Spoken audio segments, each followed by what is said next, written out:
It's a good day. You're going to be sitting next to your club members. I am. Oh, golf. Golf. Knights of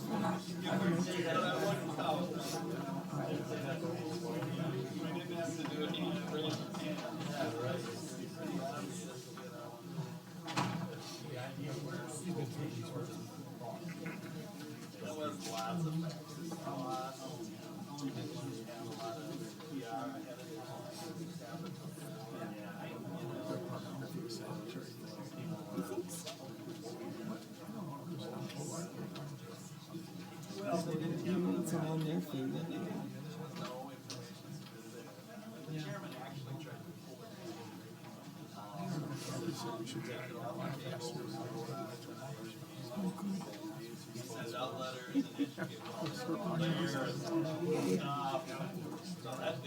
Testing 1, 2.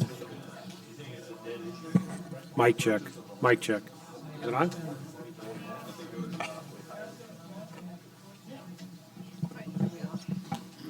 You're going to use that one? Testing, John? testing. Is Is it it on? on? Did you check it?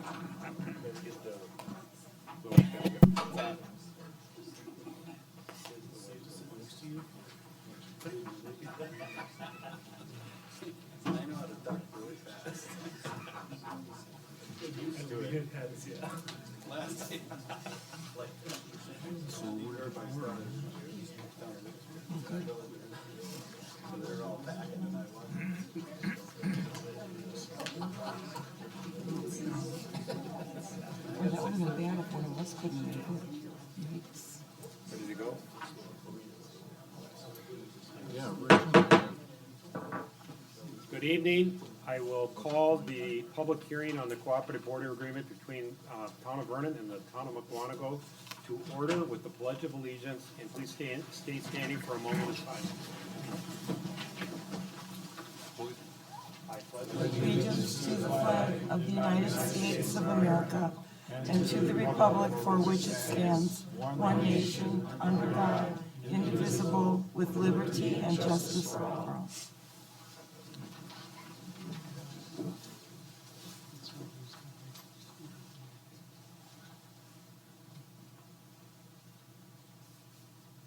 Thank you.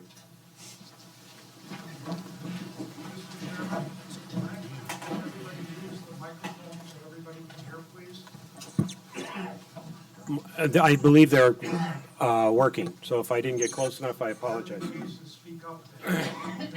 We'll start with the roll call by town boards. We'll start with Town of Vernon. Chairman Carl Fortner. Present. Supervisor Jeff Millies. Supervisor Gary Wildy. Present. Supervisor Fred Mahalik. Present. Supervisor Lorene Dashik. Present. Mr. Chairman, note for the record that you do have a quorum of your town board. Thank you. Town of Mukwonago, roll call, please. Supervisor Boucher, Present. Supervisor Yerke, Present. Supervisor Rassman. Here. Chairman Topshesky is absent and Supervisor Klebo is absent. And I would ask the attorney, do we have to have someone as chair for our board? Yes, probably that would be a good idea to have a motion to appoint someone as chair for tonight in case it's needed. Okay. And is there a motion for chair? I'll accept that. You'll make, we need someone to make. Lyle, I'll make a motion. motion? I'll make a motion, Lyle Boucher as chairperson for this Second? evening. I'll second that. All in favor? Aye. Opposed? Thanks. Okay, item 3, open meeting law compliance check, Town of Vernon. Mr. Chairman, the agenda was posted inside and outside the Vernon Town Hall to the media on the Town of Vernon's website. You're in full compliance with the open meetings law. Thank you. Town of Mukwonago. Our notices were posted on the website, posted on the boards outside and on the doors. Thank you. Item number 4 is the notice that I will read into the record. Please take notice that the Town Board of the Town of Mukwonago and the Town Board of the Town of Vernon will conduct a public hearing on November 13th, 2019, beginning at 6:30 p.m. at the Town of Vernon Town Hall, W249S8910 Center Drive, Vernon, Wisconsin, for the purpose of receiving public comments regarding a proposed cooperative plan between the Town of Mukwonago and the Town of Vernon, enacted pursuant to Section 66.0307 of the Wisconsin statutes, which the cooperative plan is proposed to be submitted to the Department of Administration for review and approval. The notice was published on October 23rd, October 30, and November 6, 2019 in the Waukesha Now. The agenda was posted and distributed to all news media requesting notification in accordance with the open meeting laws on and posted on October 18, 2019, inside and outside of the Vernon Town Hall. You may review a copy of the cooperative plan on the Town of Vernon website, www.townofvernon.org, or by contacting the Town of Vernon Clerk Treasurer at 262-662-2039. Written comments on the plan may be submitted to the Town of Vernon Town Clerk /treasurer by email clerk@townofvernon.org or by mail W249 S8910 Center Drive, Big Bend, Wisconsin 53103. Such comments to be submitted before, at, or within 20 days following the public hearing. Public comments may also be presented during the public hearing. All interested parties are welcome to attend and comment. So with that, I will open the public hearing. Nope, excuse me. First, we will have a presentation by Attorney Macy. Right, that is the order. Well, thank you all for coming, and thanks to the boards. For the record, I am the town attorney for both of these municipalities, and they've asked me to explain the proposed intergovernmental cooperative plan prior to the start of the public hearing, and I'm pleased to be able to do that. There were copies of the agreement available for each of you in the back, and if you go to, well, I'll start at the beginning, and it talks about the whereases, and that's just the basic information that would be in any cooperative boundary plan.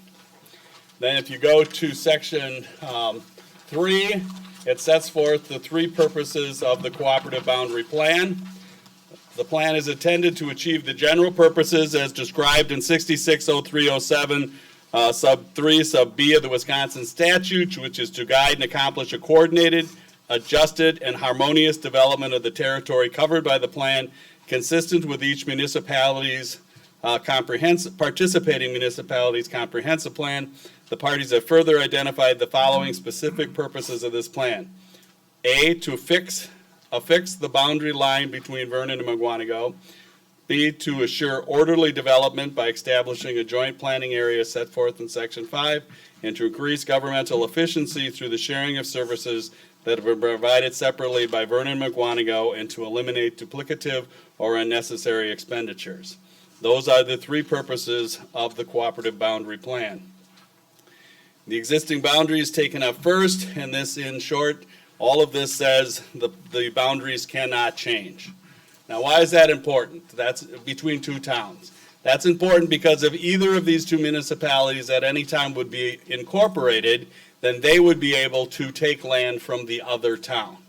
And so that is the reason why towns reach out to other towns to enter into cooperative boundary plans, or one of the reasons, so that if one is incorporated, the other cannot lose lands to that. So this affixes the boundaries between these 2 municipalities. If Mukwonago would become incorporated for some reason, they couldn't annex lands from the town of Vernon. And similarly, if the town of Vernon would become incorporated, they wouldn't be able to take any land. So they're fixing the boundaries. The cooperative boundary state statutes very specific as to procedure, and says that they can be for 10 years or permanent if the department approves it.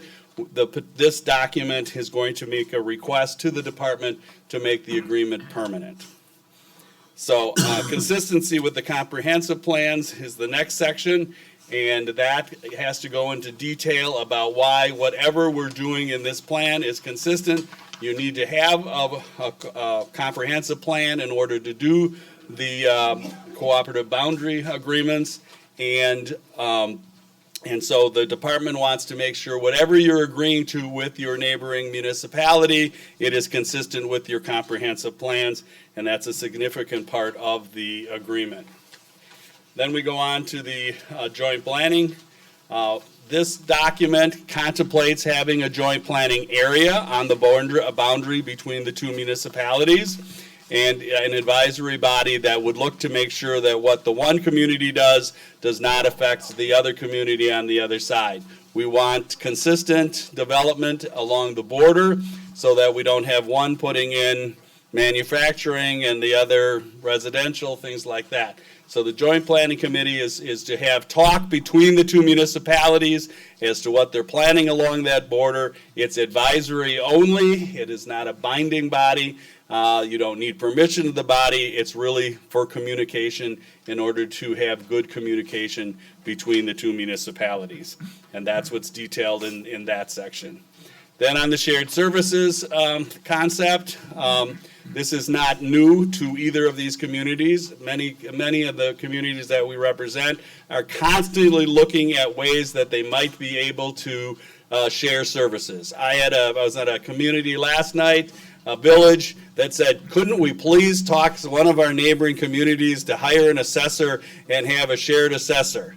And then they've talked about it. They currently have in that community 3 villages that share 2 building inspectors to share services. So there's all kinds of shared service concepts out there, and this committee's job would be to investigate what, potential services could be shared as a savings between the municipality.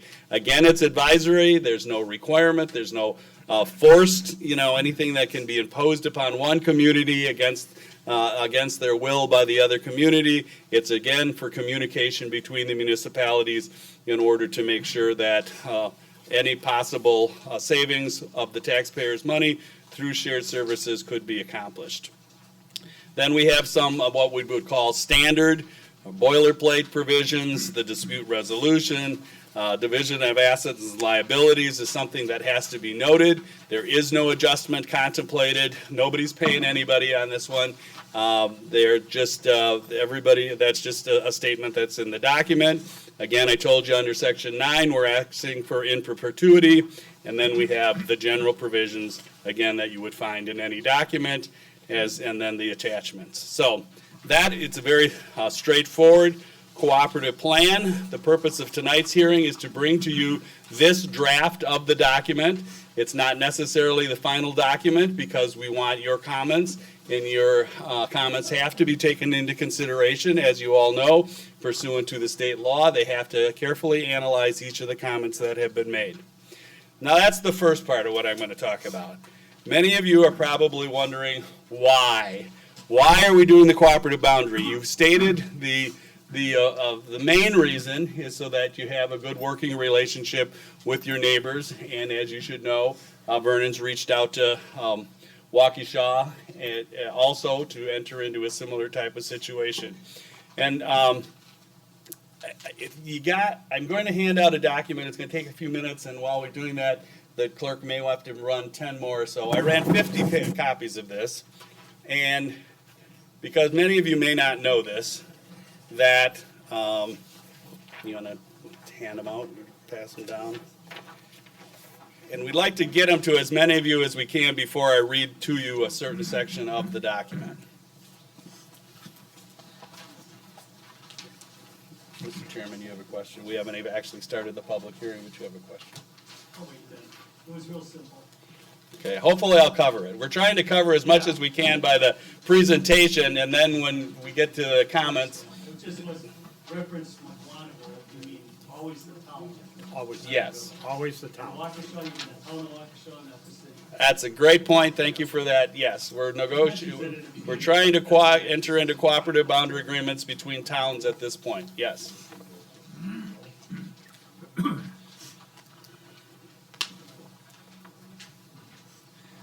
Now, I apologize to those of you who, like me, may have trouble reading this very small print, but I didn't want to leave out any of the state statute because I thought it was important, although we're only going to talk about the darkened, highlighted portion. The boards up here, Kathy, need them, and we may have had plenty for the audience with the 50 that we made. So this is a state statute that was adopted in 2015, but basically no one knew too much about it. And one of the towns in Waukesha County discovered it. I'm not sure if Brookfield found it first or Lisbon found it first, but we caught wind of it because of Lisbon and town of Lisbon and the town of Brookfield finding this statute. Let me step back for a minute. I was going to do this later, but I think it's important to bring it up now. Back in July 16th of 2015, your town board took the initiative to go to Madison and ask the Department of Administration, how can we incorporate and protect our boundaries? And I've got a copy of that agenda, and I wasn't invited to go to that meeting, but I heard it was a good meeting for those who went for the department. You have another question? I don't know if you're I addressing. hate to interrupt this, but can we get a map of what you're talking about? Wouldn't that help with questions if we have questions about the boundaries that you are talking about? Well, the boundaries are the entire town of Vernon, so you can look at any one of the maps, and the entire town of Mukwonago. So there is no distinguishing between the two. The entire town of Vernon is involved, and the town of Mukwonago involved. The cooperative boundary plan, and where we touch is where they would talk about joint planning. Okay, so I apologize again.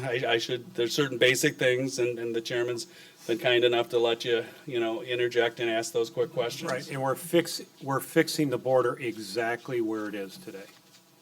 There's Between no, the town of Mukwonago and the town of Vernon. All right, this might be a question later, just. yeah. Yep. Thank you. Right. So, and then in the Vernon View, the chairman reported that the Board of Supervisors met with the Department of Administration in Madison. Miscellaneous matters included municipal border agreements and pros and cons of incorporation of the town of Vernon. The meeting with the DOA staff was very enlightening for myself and very cordial. Vernon supervisors have shown many directions that are open to the town in these matters. I'd say personally thank the many state officials who attended that meeting. So, what came out of that meeting is, and the town's been told many times over the last 20 or 30 years, is we don't meet the requirements to incorporate under the normal incorporation law. We don't have a downtown. We don't have we don't have a police department. There's all kinds of reasons we don't meet the incorporation law.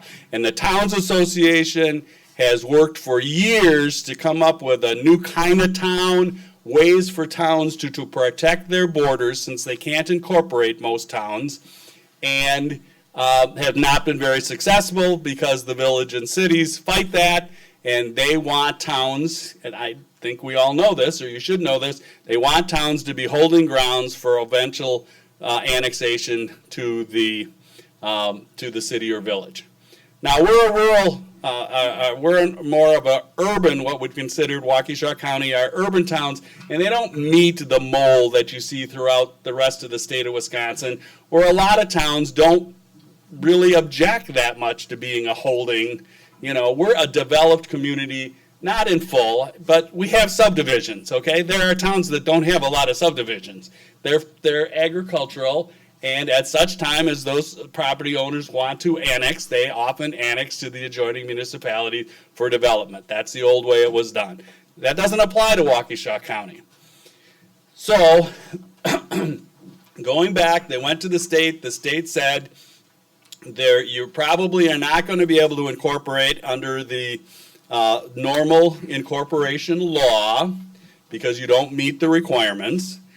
And so the best thing you can do is enter into cooperative boundary agreements with the neighboring municipalities. Okay? And that's what this hearing's about. And I just want to tell you that for as long as I've been here, and certainly since 2015, this has been a focus to try to enter into cooperative boundary plans with the neighbors. So lo and behold, the state legislature, under this document that I just handed out, sorry, I'll stay close to the mic, just handed out, came up with a limited opportunity to incorporate if you meet certain requirements, and you don't have to meet the requirements of the other law, the normal law, incorporation law, if you meet the requirements of this law.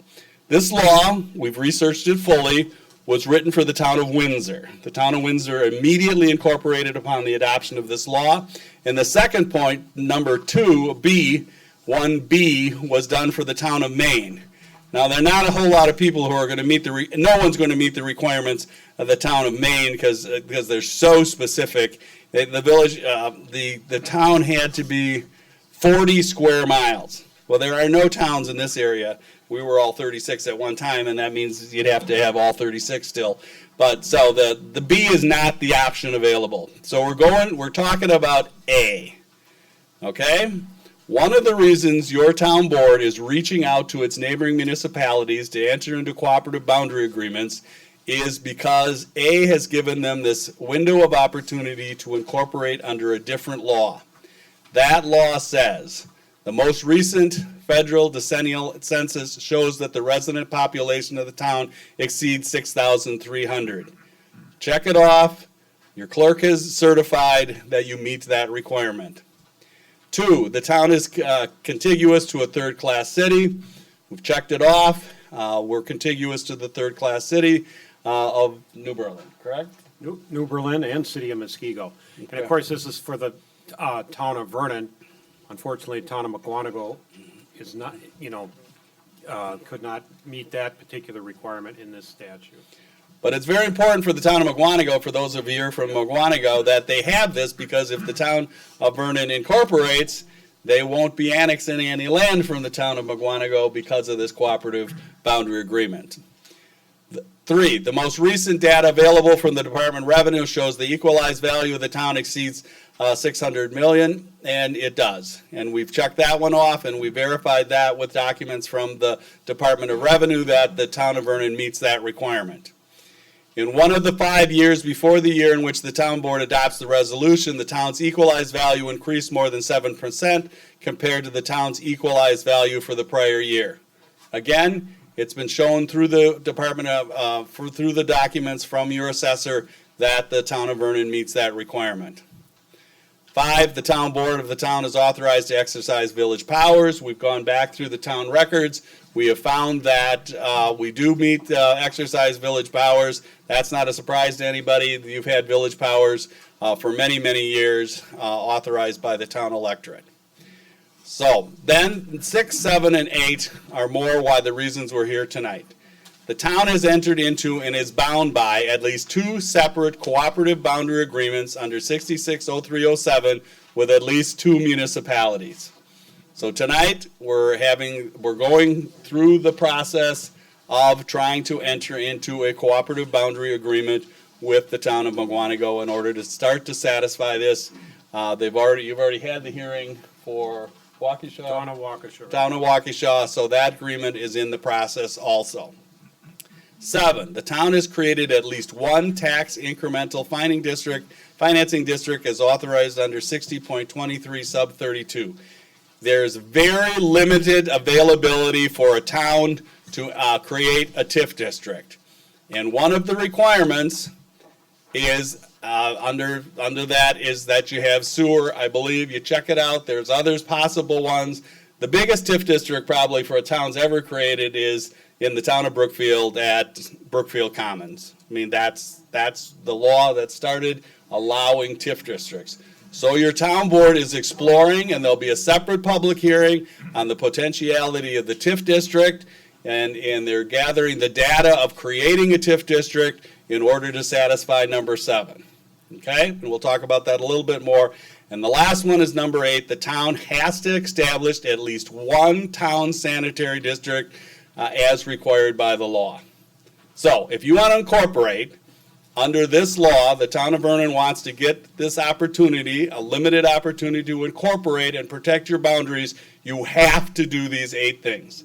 And to make matters worse, look at number 11. It has to be done by June 30th of 2020, which is very difficult to do because the department has 90 days to review these cooperative boundary agreements, and if they send them back because there's some kind of technicality in them, you won't be able to check off these 8. So your staff, the clerk and your board has been working diligently to try to get all 8 of these done in a timely manner. Then if you read through the rest of this, and I'm sure you will when you take a chance, it's subject to a referendum. You'll all get to vote as to whether you want to incorporate or you don't want to incorporate. And again, the sole reason this town has looked for all these many years to attempt to incorporate is to protect the boundaries and protect your tax base. And, there's information that people like to say that if you become a village, you know your taxes are going to go up. Taxes go up when you provide additional services. This law, the other incorporation law, does require you to provide additional services. Did anybody see anything on 1 through 8 that says you're required to provide additional services? That's not, you don't. So the taxes do not go up just because you incorporate under this law. Under the other law, there might be an argument that that could occur. Because we're going to have a hearing on the sanitary district, and many of you are going to want to talk about the sanitary district, probably even in the first hearing, I've been asked to comment a little bit about what I would do, and the poor town of Mukwonago has to listen to this, but I apologize, I'll try to keep it short. Your town has attempted, your town board is attempting to create the smallest sanitary district that's possible in order to satisfy number 8 of this list. And that is to take the fire department property and redevelop it. That's the only place that sanitary sewer under the sanitary district would be allowed. So anybody who has the concept that they're creating a sanitary district for the whole town or creating a sanitary district to provide sewer and water to any, no one's even ever talked about water. Water is not on the table. The only reason the town is talking about creating a sanitary district in the next public hearing is to try to incorporate. And all they've tried to do for the sanitary district is one 20-acre parcel where the fire department is. Okay? Now, what they've attempted to do is find a developer who might put workforce development housing, which the county is a big proponent of, as part of the TIF district at that site. So the only place the TIF district is proposed to be is that site, which will be another public hearing once all the numbers are run and the TIF district documents are created. And the only property that could be hooked up to sewer under these proposals is what's developed at the fire department site, that 20 acres.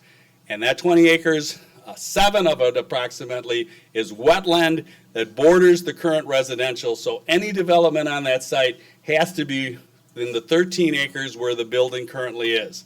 The developer that's come forward and has talked to the town about the potentiality of apartments at that location has also said he would work with the town to any extent that the town wanted to keep the fire station as long as was needed. And to work, do his development around that potentiality. Eventually, if you sold the entire site and it was redeveloped, yes, as the flyer has indicated, there may need to be a new fire station. There's been not a lot of talk about that yet because the developer, I haven't even seen his site plan yet, but there's talk that, I don't know where it would go. We have other property and we have this property for the potentiality of a fire station. We've looked at other places for the sanitary district, other places for the TIF district, and in order to try to get this done in a timely and efficient manner, in order to incorporate, in order to do these 8 things, in order to go to you for a vote on the potentiality of incorporation, they've decided to just concentrate everything at that 20-acre site. There is no plan to sewer the entire town or any part of the town other than this 20 acres. No one can do a residential development there that'll create enough money to get the sewer and water there and to allow the incorporation without having workforce development, residential housing at that site and only at that site. Anything else would come back for a new public hearing and new matters. So if you've seen things or heard things that have said otherwise to lead you to believe, that so you can't incorporate without having the sanitary district. There's been no one who's been out trying to want to force sewer into the town. No one would have even talked about the possibility of sewer if they hadn't stumbled upon, and I mean we stumbled upon this 8 points. We wish we would have found it. Ironically, the department, when I wasn't at the meeting in Madison, but it was fairly shortly after or right about when you guys were there that this law was adopted. And I assume they never told you about it. No? So, we would have been working on this since 2015 if we had been told when you had met with the department that this opportunity was available. But it wouldn't change anything. You still need a sanitary district and a TIF district and 2 cooperative boundary agreements.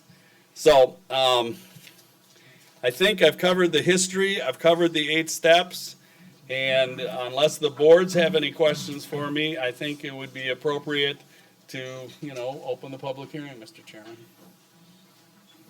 Right, please get the comment sheet. Questions by Vernon Town Board or Mukwonago Town Board? Well, I don't know if this is the appropriate time to bring up what I asked about earlier. Yes, sir. In looking at the intergovernmental cooperative plan between the town of Vernon and town of Mukwonago, I noticed several things. On the second page, participating municipalities, section 1, it refers to exhibits A, B, C, and D.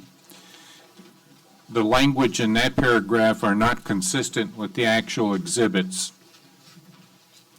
Okay, thank you, we'll fix that. In section 4, the same thing. Okay, On the following page, section 4, item E. I thought that 190 was Capitol Drive.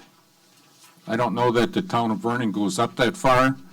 I don't believe you have Interstate 94 running through your town. 18, 164, and 59 appear to be correct. that's supposed to be 43. Right. 18, 164, 59, and Interstate 43. Well, I'm only looking at what was on the website and what was handed out I tonight. understand. Yep, we'll Right. correct it. We're Yep. getting it fixed.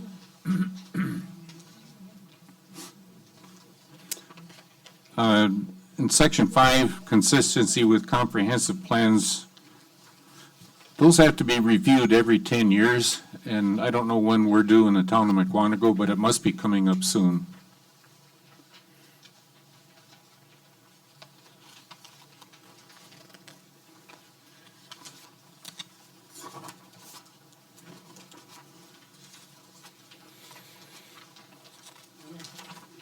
That's all. Thank you.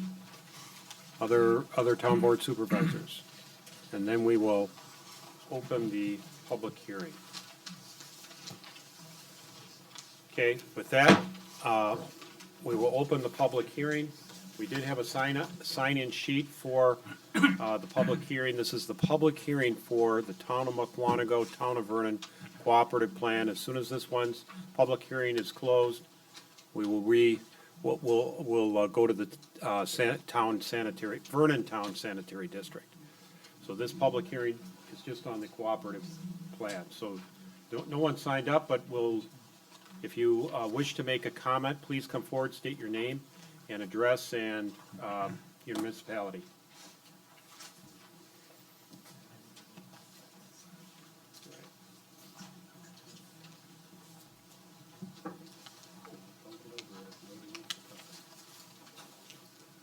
Yes, sir.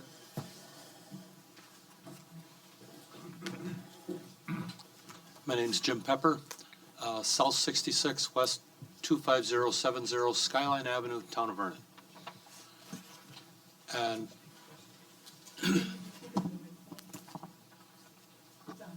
okay, is that better? Keep going. Okay. It sounds to me, after listening to the description of the border agreement, that it probably is, you stated that the current border is what we're agreeing on, correct?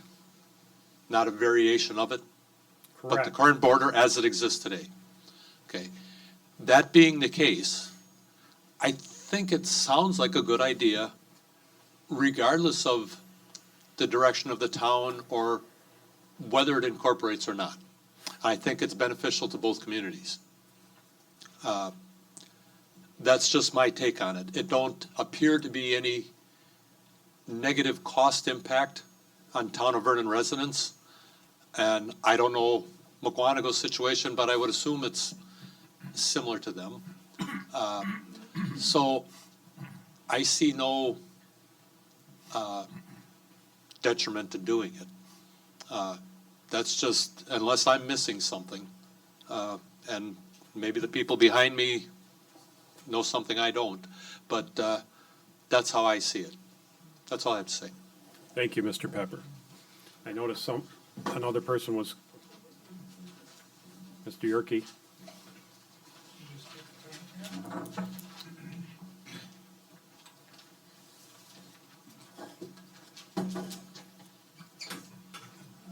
Gilbert Yerke, South 79, West 28989 Frog Alley Road, Mukwonago.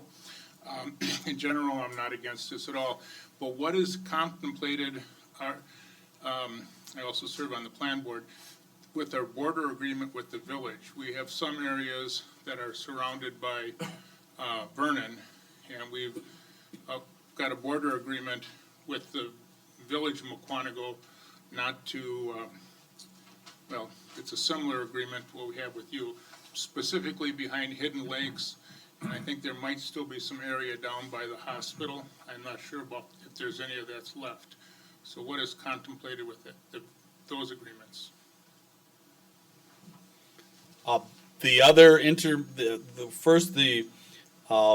Village of Mukwonago and Town of Mukwonago have a border agreement, not a cooperative boundary agreement. It was under a different law.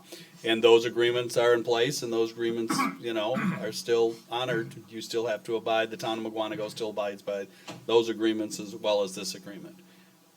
So, the other interesting thing about this incorporation law, which the other incorporation law doesn't allow, is you can have islands.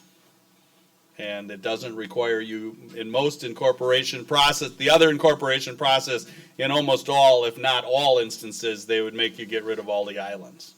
And this one does not. This one allows you to keep your boundaries just the way they are. Just as an opinion, I can just see a situation with that area behind Hidden Lakes, being an issue at some point. I don't think it'll be a major issue, but you'll have two municipalities. I don't know if they're going to fight over it, but it'll be there. So thank you. Thank you.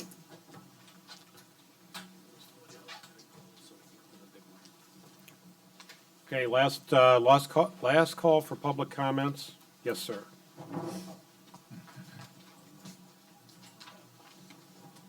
My name is Randy Noyes. I live at West 246, South 6890 Maple Hill Drive in Vernon.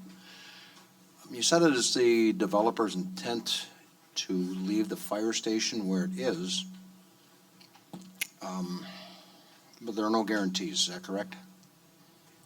There's been no detailed negotiation with the developer at all. He's just indicated that he has an interest. But as part of it, I'm told, and the chairman can verify, because he had the conversation with him, that he would work with the town. The fire station would not be there forever. It's not contemplated that it would be there forever if this is a workforce residential development. He talked about making it his rec building when we were done using it. Okay, and has anyone given thought as to where a new fire facility would go? Because that is an excellent location for that fire department. It has close proximity to 164, the interstate. It's quiet there. Has any thought been given as to where a new fire station would be put? Well, the town board yeah, thank you. I can answer that quickly, and then we can close this public meeting. But we have talked about using other town land. The issue about that fire with the location is most of that land is in the village of Big Bend. But yes, sir. This is, please keep, please let's stay on the boundary agreement. Yeah. As opposed to the sanitary district, the use of the fire station and so on. Yep, we'll get there. Mr. Wagner?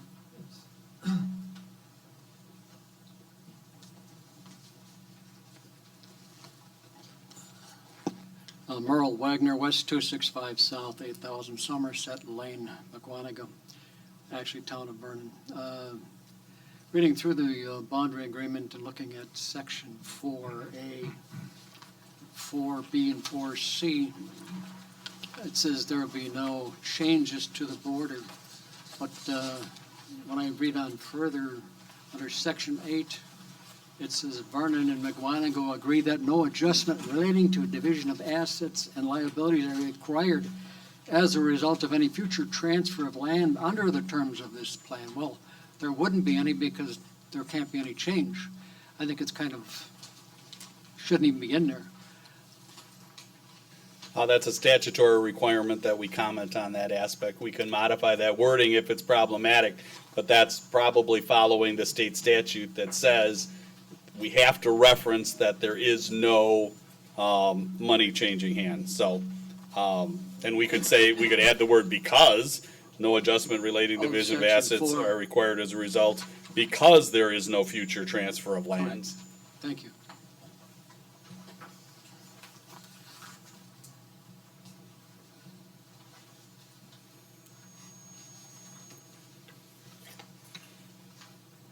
Any further comments? If none, we will close the public hearing. Okay, we'll close the public hearing. 5-minute recess. Take a 5 minute, should we quickly go through the timeline? There is an ability to submit written comments to either the town of Vernon or the town of Mukwonago, or both, within 20 days of this public hearing, which, if I count my days right, December 3.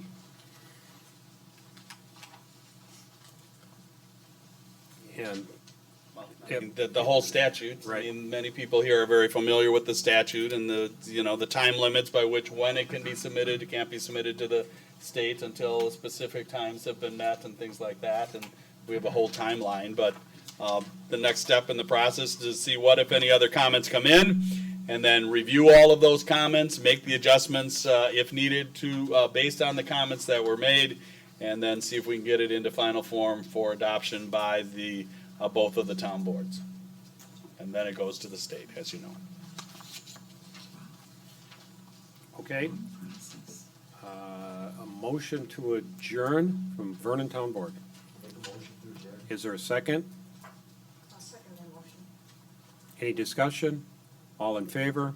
Aye. Vernon Town Board is adjourned. Mukwonago Town Board? Make them, To adjourn? second.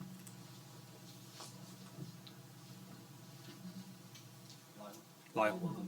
Yes. All those in favor? Aye. All in favor? You're the chairman. Aye. Lyle, you're the Forgot your chairman. job. I think they're adjourned. We're gonna take a 5-minute recess because the town of Mukwonago, unless you want to stay and listen and hold your seats, you're more than welcome. But town of Mukwonago. So, right, we'll take at least a 5-minute break, maybe 8 minutes. Thank you, town of Mukwonago residents and board for coming to the town of Vernon Town Hall and participating in the public hearing. We always appreciate our neighbors and seeing them. Thank you. What I didn't ask there was that the, oh, thank you.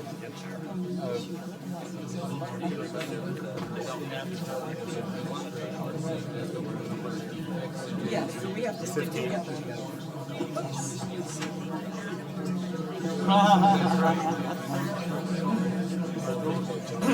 Oh, sure.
We'll get the public hearing, so please take your seats, and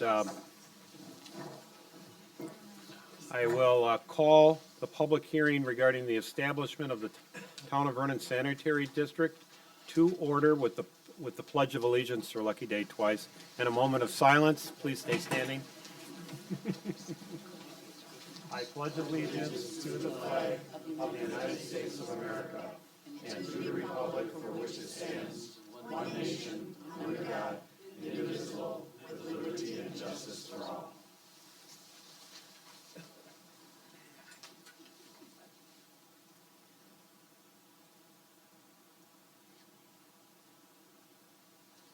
Thank you. So we'll start with the roll call of the Vernon Town Board and the open meeting law compliance check. Chairman Carl Fortner, Present. Supervisor Jeff Millies, Supervisor Gary Wildy. Present. Supervisor Fred Mahalik. Present. Supervisor Lorene Dashik. Present. Mr. Chairman, note for the record that you do have a quorum of your town board. Also note for the record that Attorney John Macy is in attendance. Mr. Chairman, the agenda was posted inside and outside the Vernon Town Hall to the media on the Town of Vernon's website. You're in full compliance with the Wisconsin's open meetings law. Thank you. I will now read into the record the notice. Notice is hereby given that a hearing on the petition for the establishment of a town sanitary district to be known as the Town Sanitary District Number 1 of the Town of Vernon, Waukesha County, Wisconsin, will be held before the Town of Vernon Town Board at the Vernon Town Hall, W249S 8910 Center Drive, Vernon, Wisconsin, 53103, immediately following the Cooperative Border Agreement, agreement public hearing, which will begin at 6:30 p.m. on Wednesday, November 13th, 2019. The boundaries of the proposed district established as legally described in the attached A and Exhibit A, and as depicted in a sketch or a map of the district territory shown in Exhibit B, which exhibits are attached hereto and incorporated herein by reference, posted on the 22nd day of October 2019. It's published as a Class 2 notice on October 29, 2019, and November 6, 2019, in the Waukesha Now, and mailed 15 days prior to the hearing to the State of Wisconsin Department of Safety and Professional Services and Department of Natural Resources. So we will start with Attorney John Macy giving the details of the establishment of the Town of Vernon Sanitary District. And so we'll start with John. Thank you, Mr. Chairman, and thanks to those of you who stayed for this portion of the public hearings tonight. When the town became aware that this limited window of opportunity to incorporate under this specific state law that I handed out, they asked me to look into how to go about creating a sanitary district. Now, many of you know we represent quite a number of towns, and sanitary districts, ironically, are not the vogue anymore. It's utility districts, but that's because they're simpler to do and there's less red tape. But this law, the 8 points that I handed out to you, specifically says you have to have one sanitary district. Now, you all read it. It just says, establish at least one town sanitary district under that section. And that's what we're here for the public hearing tonight. Doesn't say how many acres it has to be. It doesn't have to say how many people are going to hook up to it. It just says you have to have a town sanitary district. And that's what the board's asking for your comments on tonight. After thinking about it, researching, talking about different areas, and again, they're trying to do this all in conjunction with the cooperative boundary plans and with the TIF district, so they decided upon this 20-acre parcel. So that meant we needed a petition. The town board, the property owner, 51% of the property owners have to petition. The town board is the petitioner. The town board adopted a motion authorizing the chairman to sign a petition to commence the process to create a town sanitary district on this 20 acres only. That's only the lands in the petition. That's only lands that's being talked about. It's the only lands that would be able to hook up to sewer under this sanitary district. The law in the state of Wisconsin, and not every town follows it, I'll admit that, but our towns follow it. If you want to get hooked up to sewer in a town, you have to be in a sanitary district or a utility district. And that's because that's the way we read the state law. People can't just hook up Now, if somebody's next to Big Bend and they talk Big Bend into give them sewer and we know nothing about it and they let you stay in Vernon, that doesn't usually happen. Do I have that happen once in a while? Sure. We don't know anything about it. I got one person in Oconomowoc Lake that's hooked up to the city of Oconomowoc. We have nothing to do with it in the village of Oconomowoc Lake.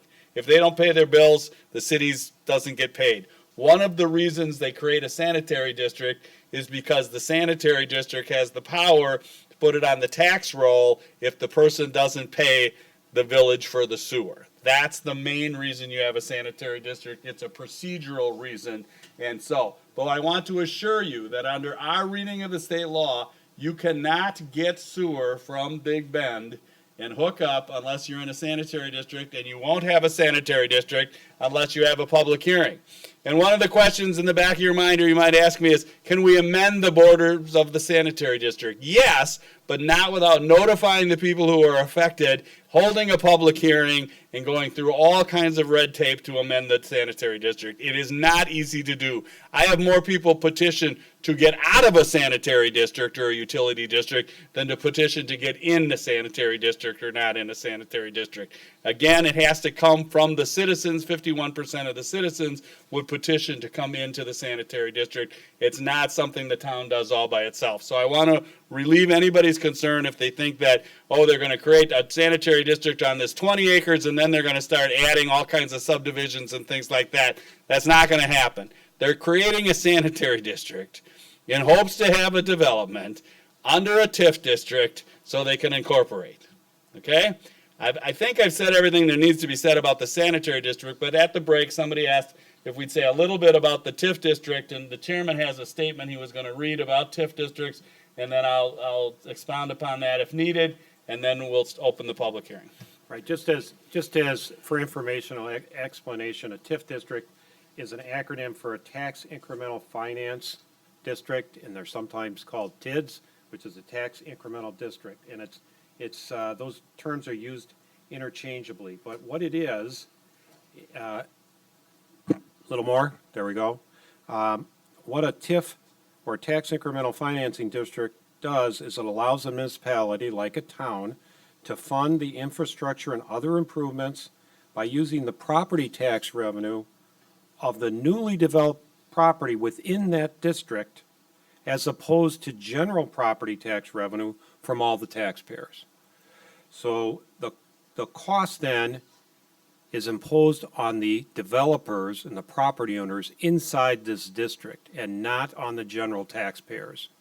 And then when those costs are paid back by those property owners on the incremental value they create, if there's value there that they didn't create, that's still general taxpayer money.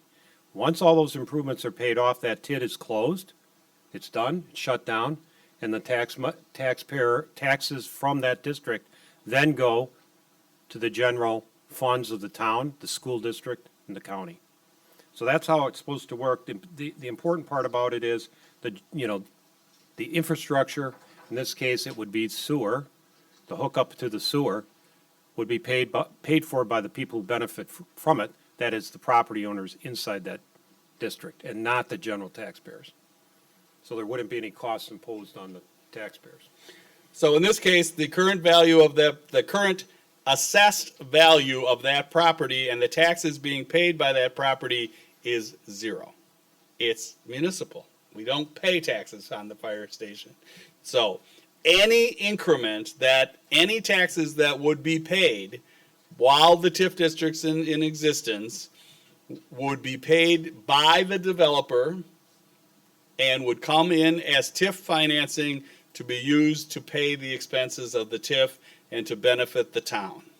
Now, the town can work with the developer. There's many TIFs that are called pay-goes, where if a developer creates the increment in the incremental value and he pays $20,000, $30,000, $40,000 in taxes, some of that money comes back to the developer to help him put in the roads and the infrastructure and to hook up the sewer and things like that.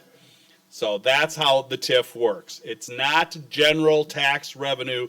It's the increased tax revenue that's created in the district that goes to support the district and to help pay for the infrastructure and the improvements, and sometimes, streets around the district, depending on the districts.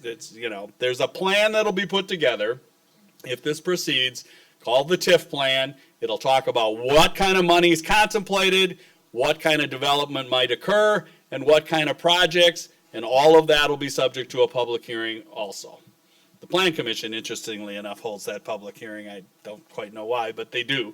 So there will be a public hearing on the TIF district and the details of that. The TIF plan has not been drafted yet, or if we could have, we probably would have had that hearing tonight too also, just because then we had covered all of them. But the TIF plan has to be very specific.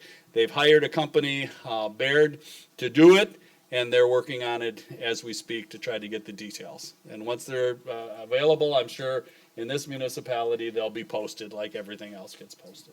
So with that, Mr. Chairman, unless there's questions of your board, I think we would open the public hearing. Questions from our board? Okay, we will now open the public hearing and take public comments on the establishment of the Town of Vernon Sanitary District. I do have the sign-in sheet, so we will go in order of the sign-in sheet. If there's two names here that are lined out, I will skip those names. If you're on the sign-in sheet and wish not to speak, then just say, we'll skip you. You're not required to speak. So we'll start with Mr. Merle Wagner, who signed in first. And please, even though I stated your name, please state your name and address for the record. Thank you. Merle Wagner, West 265 South 8000, Somerset Lane, Town of Vernon. I have some questions. I know some of the first question probably was answered in the last hearing, but I'll restate it, and then our attorney can restate his reasoning. What preempted the reasoning for the establishment of the town sanitary district? The next one is, are there any claims or restrictions on the sanitary district property that need to be resolved prior to that being a sanitary district? Has there been any thought given to relocation of our fire and emergency services? This is an extremely important priority considering the upward aging of our populace and the need for the 4 to 6 minute life-saving requirements. Central location of such services is a definite must. What is the cost to relocate and build a new fire and emergency service center? Has any thought? Architectural ideas? Are estimates been put forth thus far? What is the estimated cost for legal and technical services for the sanitary and also the TIF district? I know you touched on that, but I'm sure there has been money already spent on the TIF district, possibly to get Baird to go along with this. What implication does all this have on our property taxes? Maybe not this coming year, but most definitely in future years. Remember, borrowing does have to be repaid. So that's where we get hit. It seems that we definitely have the proverbial cart before the horse at this point. It is very difficult to put the horse in reverse, but that is what is now actually required. As a town representative, the safety and well-being of its residents are your top priority, not attempts to research and reach a goal without proper informational notification of those residents. This was not properly done, okay? These are questions and possible results that need answers. Prior to voting on this, quote, make us believe folly, unquote. Thank you. Thank you, Mr. Wagner. And we're taking notes. Mr. Robert Karstead, if I said your name right? Thank you. Bob Karstead. Could you please come up? Thank you.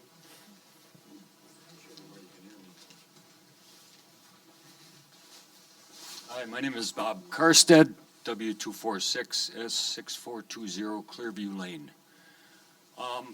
All this seems to be an effort to incorporate, create the sanitary district, requiring the TIF. I'm wondering what the pros and cons are of incorporating. Why can't we just leave things the way they are?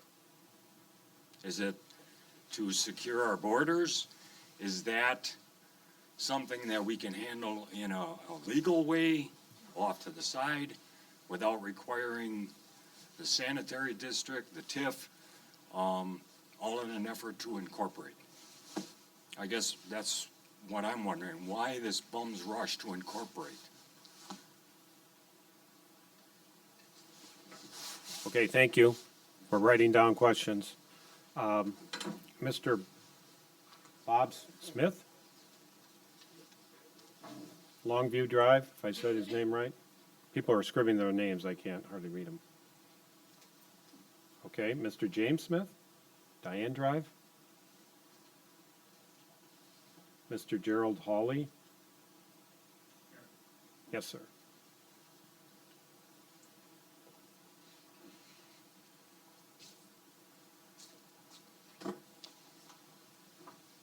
Gerald Hawley, S65W24810 Diane Drive. My question is in relationship to the housing that is envisioned for this area. What will be the nature of that housing? How many units will there be?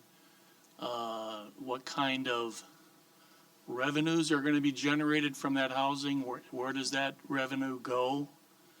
What is the burden on the taxpayers for maintaining that housing? It can't, in my mind, it can't be all the developer, because the developers don't hang around forever. And what happens if the developer backs out halfway through the project? Well, what is the burden on the taxpayer then?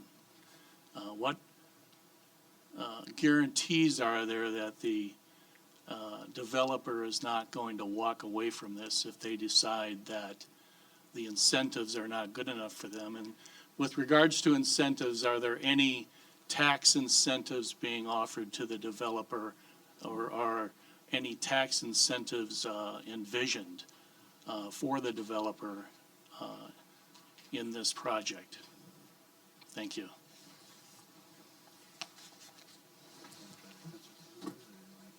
Let's keep going, and we'll try to get them at the end, you think? Yep. Okay, we'll keep going, and we're jotting down questions here, and we'll try to answer them at the end. So we will have, next up is Mr. and Mrs. Sipkar and Artesian. Did I say that right? First gentleman had said what I wanted to see. Okay, that's good. Excuse me, please, Miss- but couldn't you answer each of these questions, because a lot of them are looking for a full explanation, and they can get lost in the shuffle. No, I don't well- want them to, and it wouldn't certainly be intentional on your part. Well- But I'd like to hear the answers, just as you took care of the other issue. Well, we'll go through, As long as we can have an open discussion based on that then, otherwise we're gonna be here a while. well, we want to make sure that everybody who signed up to give a public comment, some have questions, some will just be comments, give their public comments, and I want to go make sure that everybody has the opportunity to speak. Then we will go back through as many of these questions as we can and answer them the best we can and provide you further information. Because I suspect there's going to be, right. We do not, in a public hearing, in any of the communities I represent, have back and forth between the people. You'll be here all night then, so. I'm not asking for a back and forth. I know what you asked for, Mr. Riley, but it's not your hearing, and the chairman has decided how he's gonna run the hearing. And we acknowledge what you've asked for. But Mr. Wagner, if his questions, as an example, aren't answered, he can come back up, and we'll attempt on the next go-around. We will be here to make sure everybody's questions are answered to the full extent. That's what the purpose of the public hearing is. Very good, thank you. Okay, next up is Mr. and Mrs. Blaha on Susan Street. Next up is Mr. Pepper.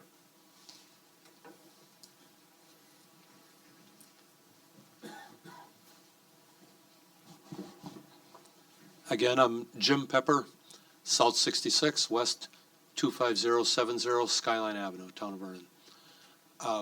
Questions I have is if this TIF district and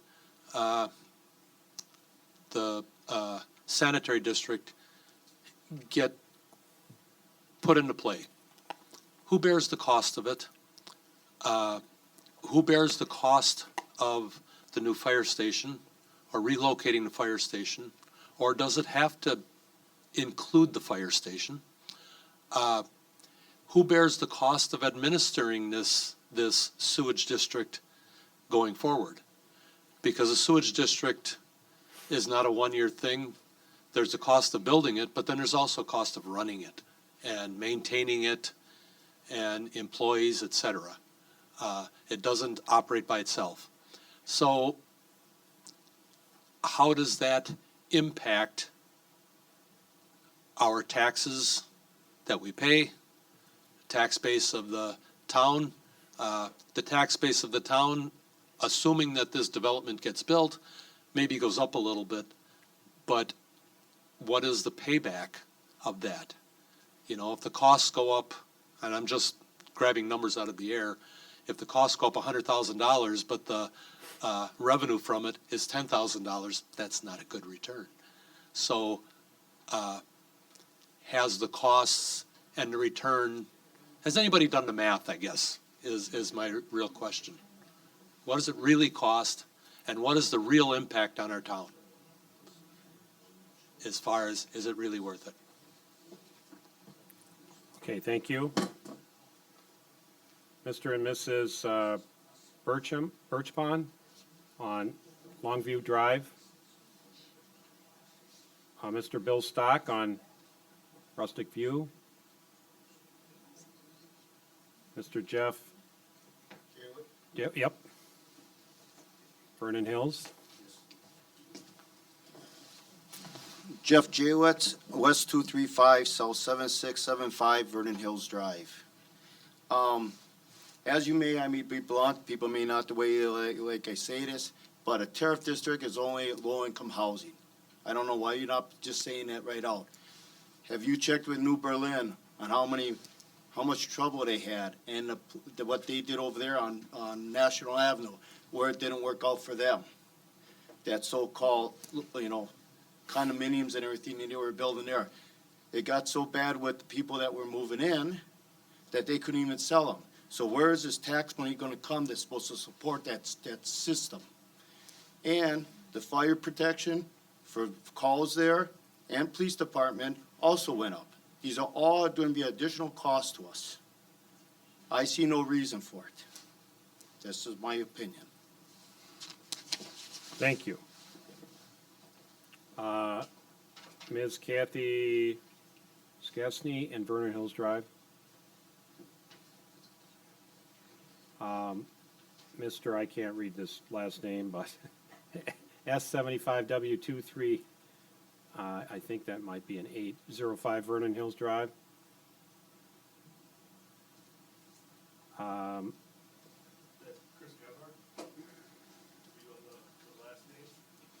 I don't see. Still on the first page. Still on the first page. And there's another one that's over on Sonoma Way that I think this might be a Grams. I can't read that though. Char Grams, there we go. All right.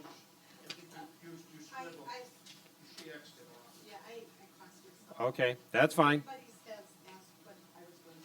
Okay, Ms. Kim's Waseman and Vernon Hills Drive. Okay, Chris. Now we're on page 2. Now we're on page 2, and Mr. Kephart on Vernon Hill Drive.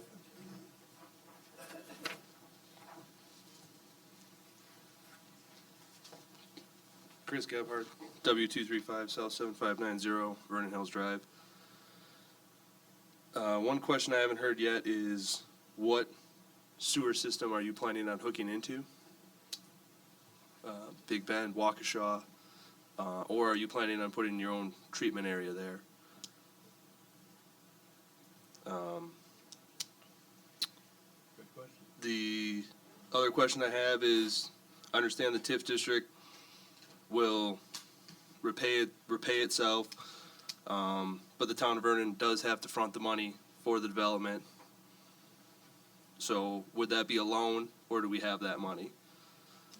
Another question I have is, what is, you listed the assessment of land at 0. I'm assuming you guys have a number at what it would be assessed at after it was developed and what the property taxes would be on that. Vernon being a low tax community, I foresee it taking many, many years to repay the cost of running a sewer line up there.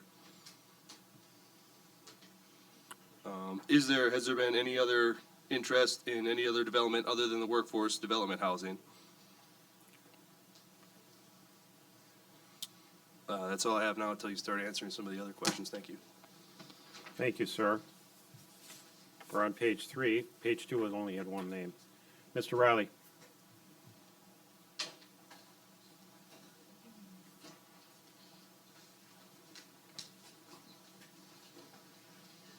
Joe Riley, South 67, West 24425 Skyline Avenue.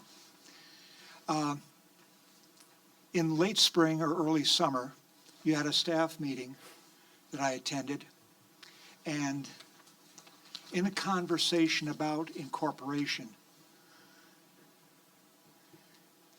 Mr. Macy, Attorney Macy, stated, okay, to those in attendance, including the chairman, that it was a golden opportunity, this idea of becoming a village. But then he cautioned you. Okay? He said you could, if you succeed, which is only minimally possible because of the date lines, that you could face litigation, okay, for years. And it's not my concern just the litigation, if you were sure you were going to win. But if you lose, having become a village, they could force you to do exactly what the requirements are right now to become a village, which are a lot stricter. I mean, it involves everything. It means really extending sewer. And you're going to need water and everything else. But the next thing I want you to address is I heard rumors that the developer attempted to get the town of Waukesha to develop condominium units or what have you. It was workforce housing or affordable housing, whatever you want to use expression, along Glendale Avenue in the town of Waukesha, and the Plan Commission didn't want anything to do with it. Now, if that same developer were to build it in that TIF district to the tune of 100 or 200 or more units, you initially, when you talked, Mr. Chairman, you said that this was just on paper. It's not going anywhere. That's all it was. And I can't envision of anybody planning on developing workforce housing in a TIF district without providing real sewer. And sewers cost money. And they've got to, as Mr. Pepper said, be maintained, which means employees. And in addition to that, you need water. And to have a water, you're talking about, I know something about, I've been on that water committee for years. You're sitting on one of the best aquifers in the state at the intersection of I-43 and 164. That's one of the reasons why people have such good drinking water. It may have a little iron in it, but it's excellent. It's clean. And it's been there for 10,000 years. In addition to that, you're going to put that all in one place? Or are you going to put under some other arrangement, put the sewer down in Big Ben's Park, the plant, and build the water tower, again, in that area near the fire station, and with a planned 200-acre TIF district that Big Ben's developing right across the street to the east?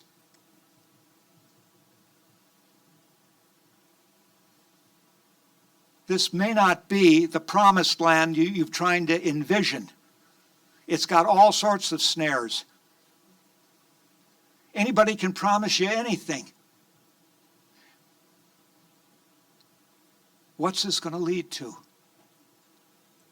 As if what? The taxpayer? I mean, what are the benefits in it for the homeowner, the resident in this town? They've got to get something out of it. What is it? They could live here for another 50 years and whatever, it certainly wouldn't affect the northern portion of Vernon. That's densely populated. They wouldn't permit anything. It generally, development, if it comes, especially with sewer, it's going to go south of Edgewood. So let's have a great deal of talk about this before you try to sell this to anybody. Okay? Not that lawyers can't be believed. Okay? What type of a lawyer would mislead? Okay? Okay, so please, if you would, give the folks both sides of the coin, please. Thank you very much. Thank you. Ms. Gail Vogel.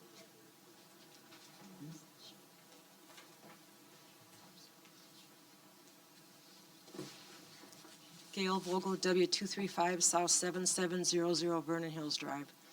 I guess I'd like to know what other areas that you guys were considering as far as putting that sanitary district in. I don't like the idea of possibility moving the fire department and what the cost would be. Basically, if you do go ahead with that sanitary district, that is my subdivision, and I don't care to have that there, and I don't care to have that workforce development there. I had other questions too that other people had asked, so I'll just wait for those answers.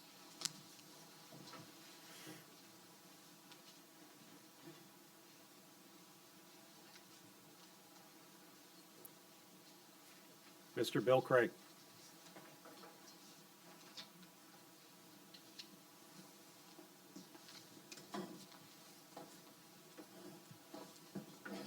Bill Craig, West 232, South 8545, Chateau Lane. I would start with referring back to the gentleman earlier who said, not good to put the cart before the horse. Wow. I got so many questions. I don't know how you're going to answer them. I hope you can answer them positively. Number one, a remark was made by our attorney, but there would be no resulting increase in taxes. I'm sorry, that's a bunch of baloney. I've dealt with a lot of municipalities. I've saw them grow with municipal sewer, municipal water, and not a one of them was able to reduce or even hold the line on the net taxes. They can't do it. Look at Muskego, look at New Berlin, look around. I've been there, I've studied these communities. So don't believe anyone telling you there'll be no increases taxes. First off the bat, the fire station will be raised. We got to buy land, which will be costly. We've got to probably have zoning changes, which is going to cost a lot of legal fees, more legal fees, more legal fees.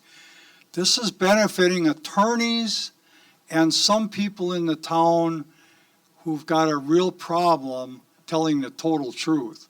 We talk about a TIF district. I know of a lot of TIF districts that have failed out there. Some are failing as we speak. I want to be told, as a taxpayer in this town, who's going to pick up the tab as these TIF districts fail. That could be a dandy right up there. In addition, just go over to the village of Mukwonago. They've got a huge TIF district. They've got a Walmart, they've got a Home Depot, a few other places, but look at the vacant acreage with sewer, water, some of it with sidewalk. And we've got a hospital there, a non-taxpaying entity, and we have a health club over there, a non-taxpaying entity. So let's get the truth on the table and the facts, the numbers. So what is the land going to cost for a fire station? What is a new station going to cost? 3 to 4 million, probably a bare bones minimum. And then coming to the TIF district, this wonderful save all concept, it works in some places, but let's envision the negotiations that are going on right now for multifamily. I would ask the people in this room to call the City of New Berlin council members who were around 8 or 10 years ago when HUD filed a huge lawsuit against the city for certain non-compliance with HUD housing regulations. Some of them had to do with low-income housing. Who's gonna pay those legal fees when we have to fight, even if we think we're innocent? We're gonna make our attorney even wealthier yet. Is that where we wanna go with this? We're creating a lot of nightmares here. Past objections to the border agreement, we worked very hard to establish with Mukwonago Village. Oh, the cries were coming in. I don't want Vernon to change. I've been here 30 years. I want to keep it the way it is. Well, I'll tell you, folks, what these people are proposing up here in front of you isn't going to result in keeping Vernon where it is. We're going to backslide like you wouldn't believe, while the cost of living is going to skyrocket. We're just kidding ourselves that we don't think otherwise. Coming back to the fire station, has anyone in this room even checked the wetland, conservancy, and floodplain surrounding that fire station? As a town board member, about 8 years ago, we had a horrendous windstorm around here, a mini tornado. Our DPW guys didn't know where to go with the down brush. We started piling it by the fire station in the parking lot, and no sooner did we start, we had the DNR in our cases threatening lawsuits by the day, fines, because we were in designated wetland floodplain area. Now I sit here hearing, oh, this person's going to build this wonderful multifamily dwelling. Come on, let's get real, folks. Unless the DNR rolls over and goes away overnight, not going to happen. Sewer, it was just mentioned before. You're not going to have a working sewer system without water. Go look at Muskego. They had multi-high capacity wells put in that municipality. And they don't need them as much now because they do have sewer provided by Milwaukee. But at one time, the city of Muskego did have their own treatment plant. And I remember newspaper photos showing the green stuff floating around in Big Muskego Lake. The other thing is it was mentioned, we had a water committee all the time I was on the board. They weren't only testing for bacteria, E. coli and so on. They were watching the water table. They were monitoring the elevation of the water in the well casings on private wells. The reason being, if something happened like we're headed for here, we get deep municipal wells, guess what? The aquifer, as one intelligent individual stated before, will be affected. And then who's going to pay? Who's going to reimburse the poor people whose water table was at 60 feet in their well? It's now at 150 feet. Well, let's run a new pump down there and more piping and thousands of dollars later. It's just a question on question, and not one of these things were previewed before this meeting. Some of these major items should have come out so people wouldn't have to come here and beg for an answer as to what's really going on and what our future is. That's all I have. Thank you, Mr. Craig. I think this is Mr. Bucket on Vernon Hills Drive.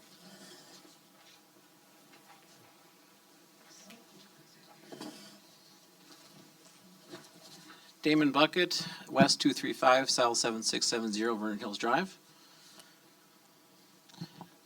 A lot of good points were made here tonight. I'm not here to repeat them all because I think they'll be addressed one at a time.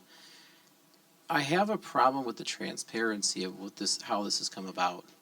I don't feel like this is well conveyed to us.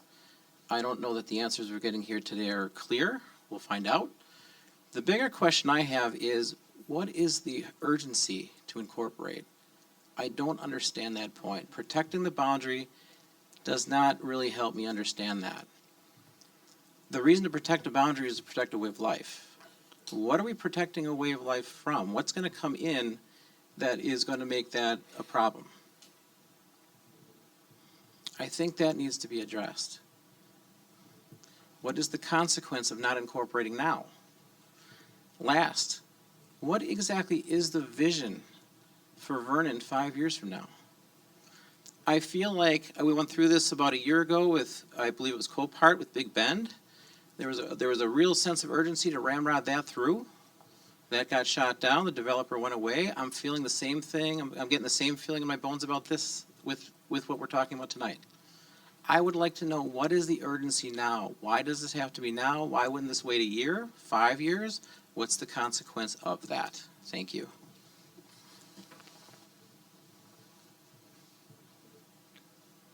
Mr. Bucket was the last one on the list. Are there any other public comments before we start addressing, as best we can, the questions? Yes, ma'am.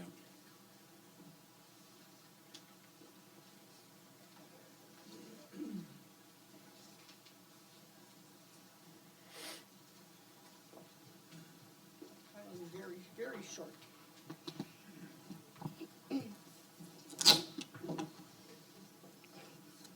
Emily Sipkar, South 83, West 23145 Artesian Avenue. Most people in this room probably moved out here to get out of the city and city problems. Country roads are becoming racetracks as more city folks are moving to the country. 164 is very busy. There are many accidents in that area, as well as Big Bend Drive and Quick Trip. More people, more traffic, more accidents, and soon to become more crimes. That's it. Thank you, ma'am.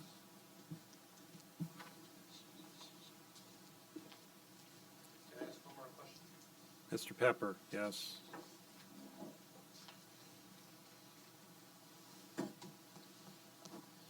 One thing I forgot to ask.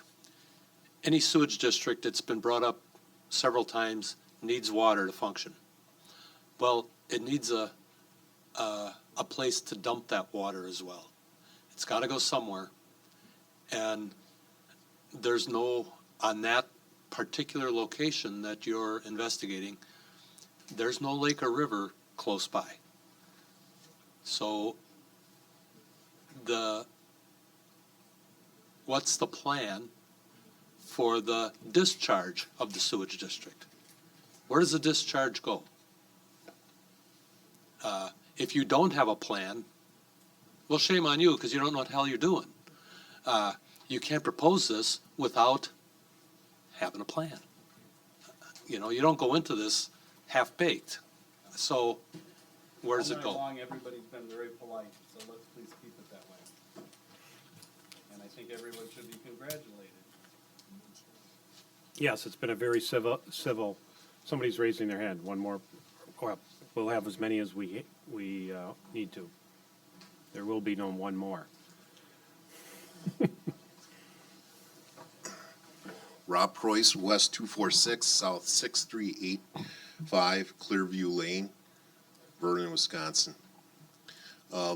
What opportunities are we going to have for written comments for the people that have attended this meeting to digest the particulars and the details, put them in a written form, and how will those comments be considered by the board in the proposals and any subsequent referendums that would come up to try to address this issue here in a comprehensive manner for everybody and their concerns involved. Thank you, sir. Thank you. Yes, sir.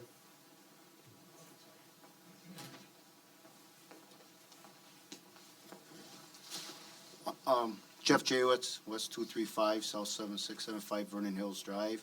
Just elaborating on what that gentleman said there is, with the comments and getting back to us and stuff like that, I think we need to reevaluate how people get notified in this community also. A lot of people are elderly, they don't have computers. They don't go on computers. You know, they don't have people to bring them down here and look what's posted and stuff like that. I think on important issues or a lot of issues that are going to be affecting the town, that, you know, even if it's an additional cost, maybe they'll have to be brought up and voted on or something like that. We need to be notified, or everybody needs to be notified, because I don't believe everybody in the town is getting notified with all the information they need. Thank you. Thank you. Yes, sir.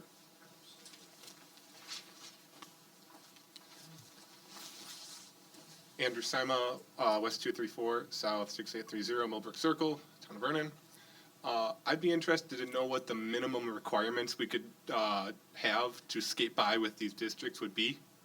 We're talking about a pretty large housing development and a vague notion of some sanitary district. Could we get away with a bucket with a seat and a lemonade stand, or do we need to do some large development here to get this passed? So I'd love to hear what the minimum we could get by with would be to move this forward if we need to. Thanks. Thank you. Ms. Vogel?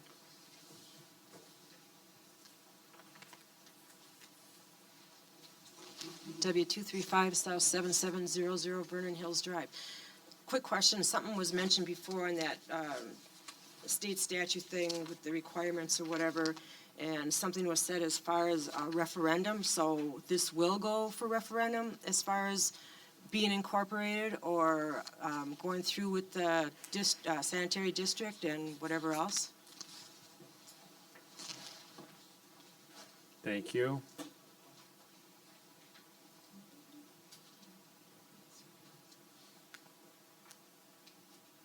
Further public comments, and then we'll start providing information or answering questions.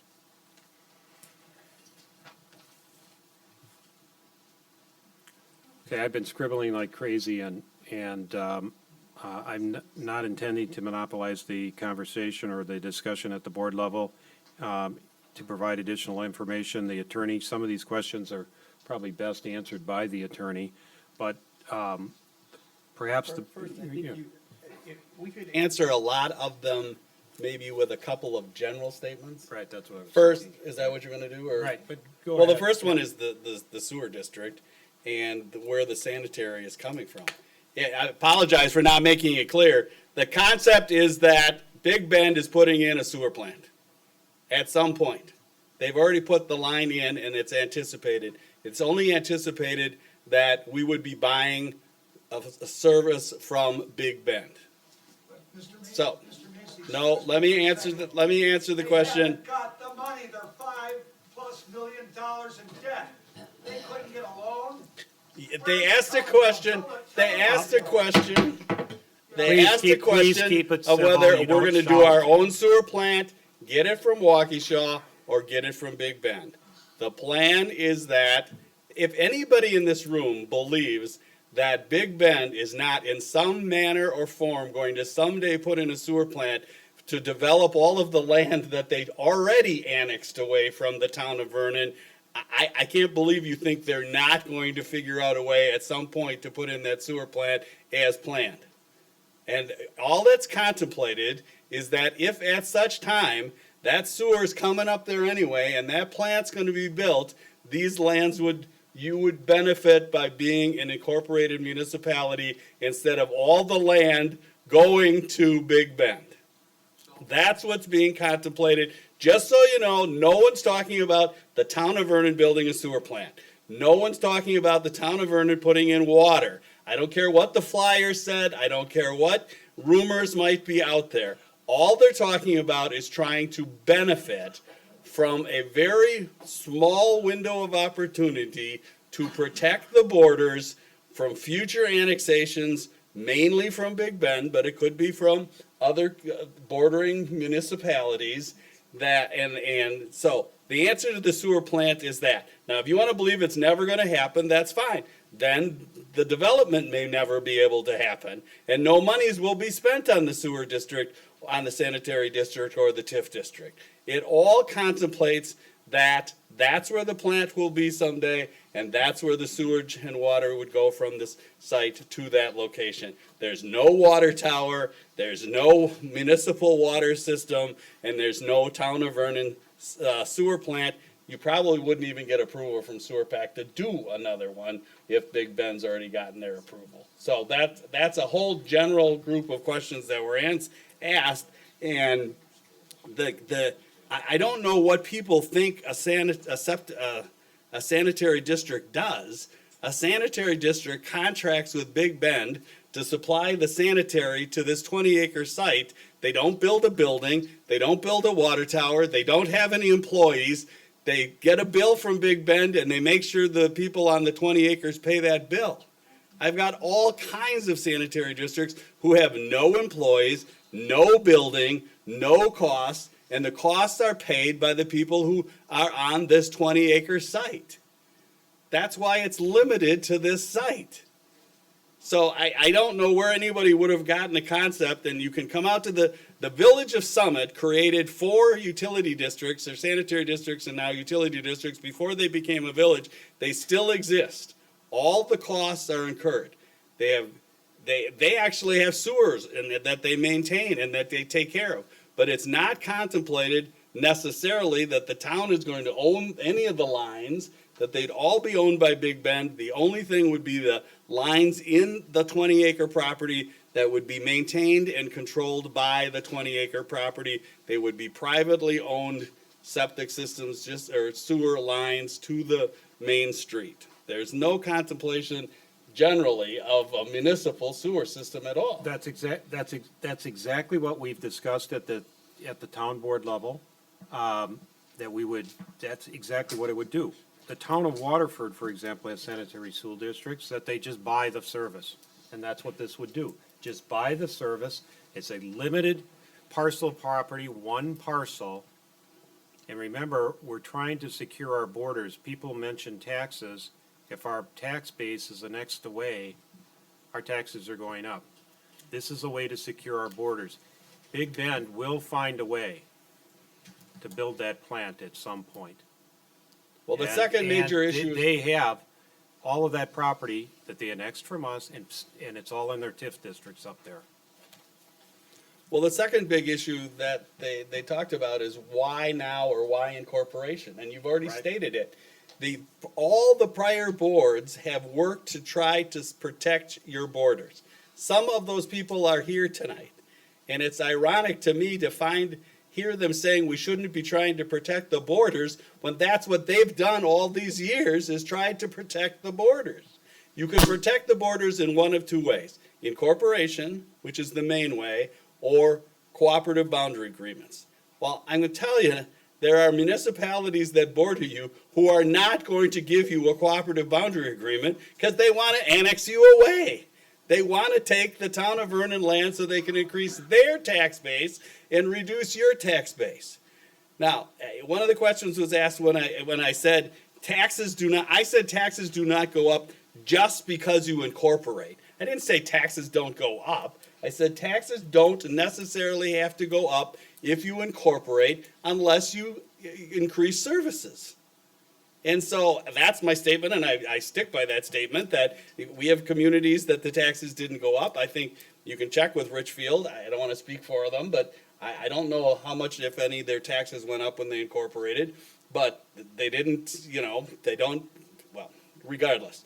That was my statement, and I stick by that statement. But I'm telling you, your taxes are going to go up, as your chairman just stated, if half of your land gets annexed away, because the cost of your DPW and your cost of your fire and your cost of your garbage pickup isn't going to go down necessarily. You're just going to have less taxpayers paying for the services. Now, maybe you have less garbage to pick up, so that you won't have as much, and maybe you can reduce your DPW because you've annexed half of the land away to somebody else. But I can tell you, generally, the fire department's not going down just because you have a lot less land. The cost of the fire departments, I don't think. More calls. You'll be paying more for more services. Ask Bill Vernon. Sir, we're talking about why the question. There was 2 generals. Are we going to keep order here, or are you going to just let them talk? We're going to have order, okay? We're not going to have back and forth, yelling back and forth at one another. We're trying to answer the question of, and this gets into why the big rush and understanding the sanitary district and how it's going to operate. And any cost of that operation, which they're very little, will be paid by the users, the customers of that sewer district. And why the rush? It's because we're faced with a June 30, 2020 deadline. And I think it's a rush too.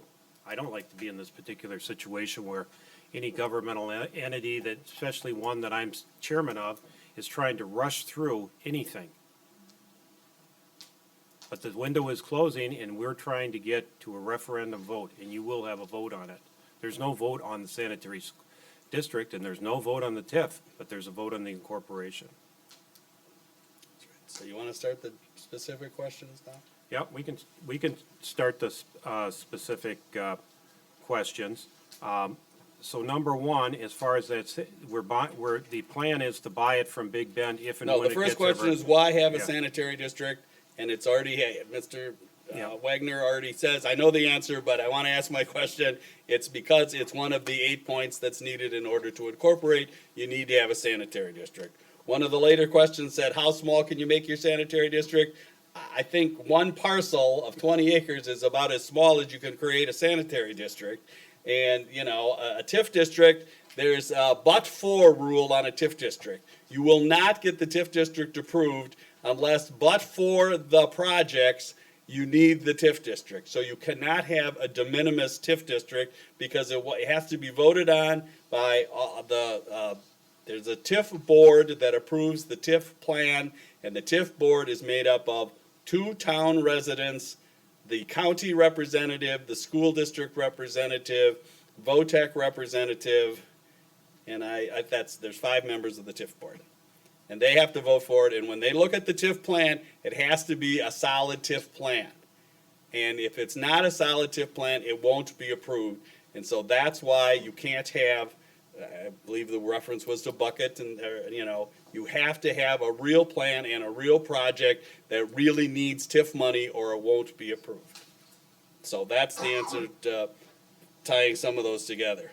Claims, what was the next one? Claims against the land. Claims to create a sanitary district? Absolutely not. There's no claims on that land that would keep it from being a sanitary district.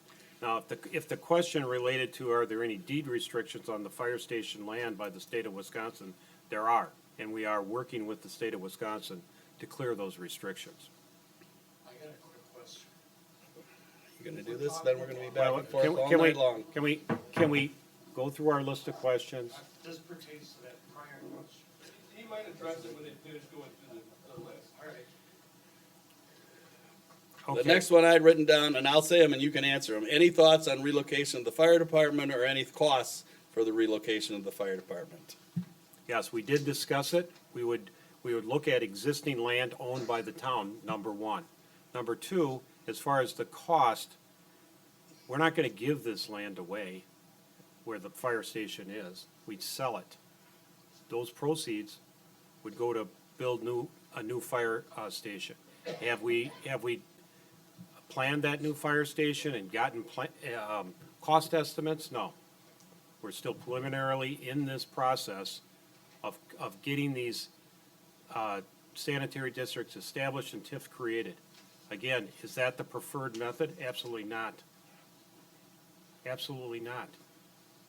The reason why we're doing it is because we have a June 30 deadline, and we would like an incorporation vote on incorporating Vernon to secure our borders. You have to remember, the Village of Big Bend will continue to annex our property and they're gonna put a sewer district there, they're gonna put water there. And one way we can stop it, or make sure that it doesn't get out of control in the town of Vernon to preserve our lifestyle that we like out here, is for that land to stay in the town of Vernon, hopefully the Village of Vernon. And then we'll have more say-so on how it's developed. So it is preliminary, and yes, I agree, it's rushed because of the statute. If we don't do it now, the consequences are, I doubt if we'll be able to incorporate absent a change of state law anytime in the foreseeable future, and that would be my lifetime, maybe. I won't pick on anybody else. The cost of the TIF district was the next question. Yep, cost of the TIF district belongs to the TIF and will be paid back by the property owners inside the TIF. But the next obvious question is gonna be, if the TIF doesn't come to fruition, you're paying something now, we've entered into a contract that's public knowledge. You Right. know, what's the range of charges that the TIF experts are, the financial consultants? We have a fixed fee contract with Robert W. Baird to create and establish this TIF district. to get it to the point, well, you know, yeah, we'll get the exact number instead of me guessing. How's that? It's under $10,000.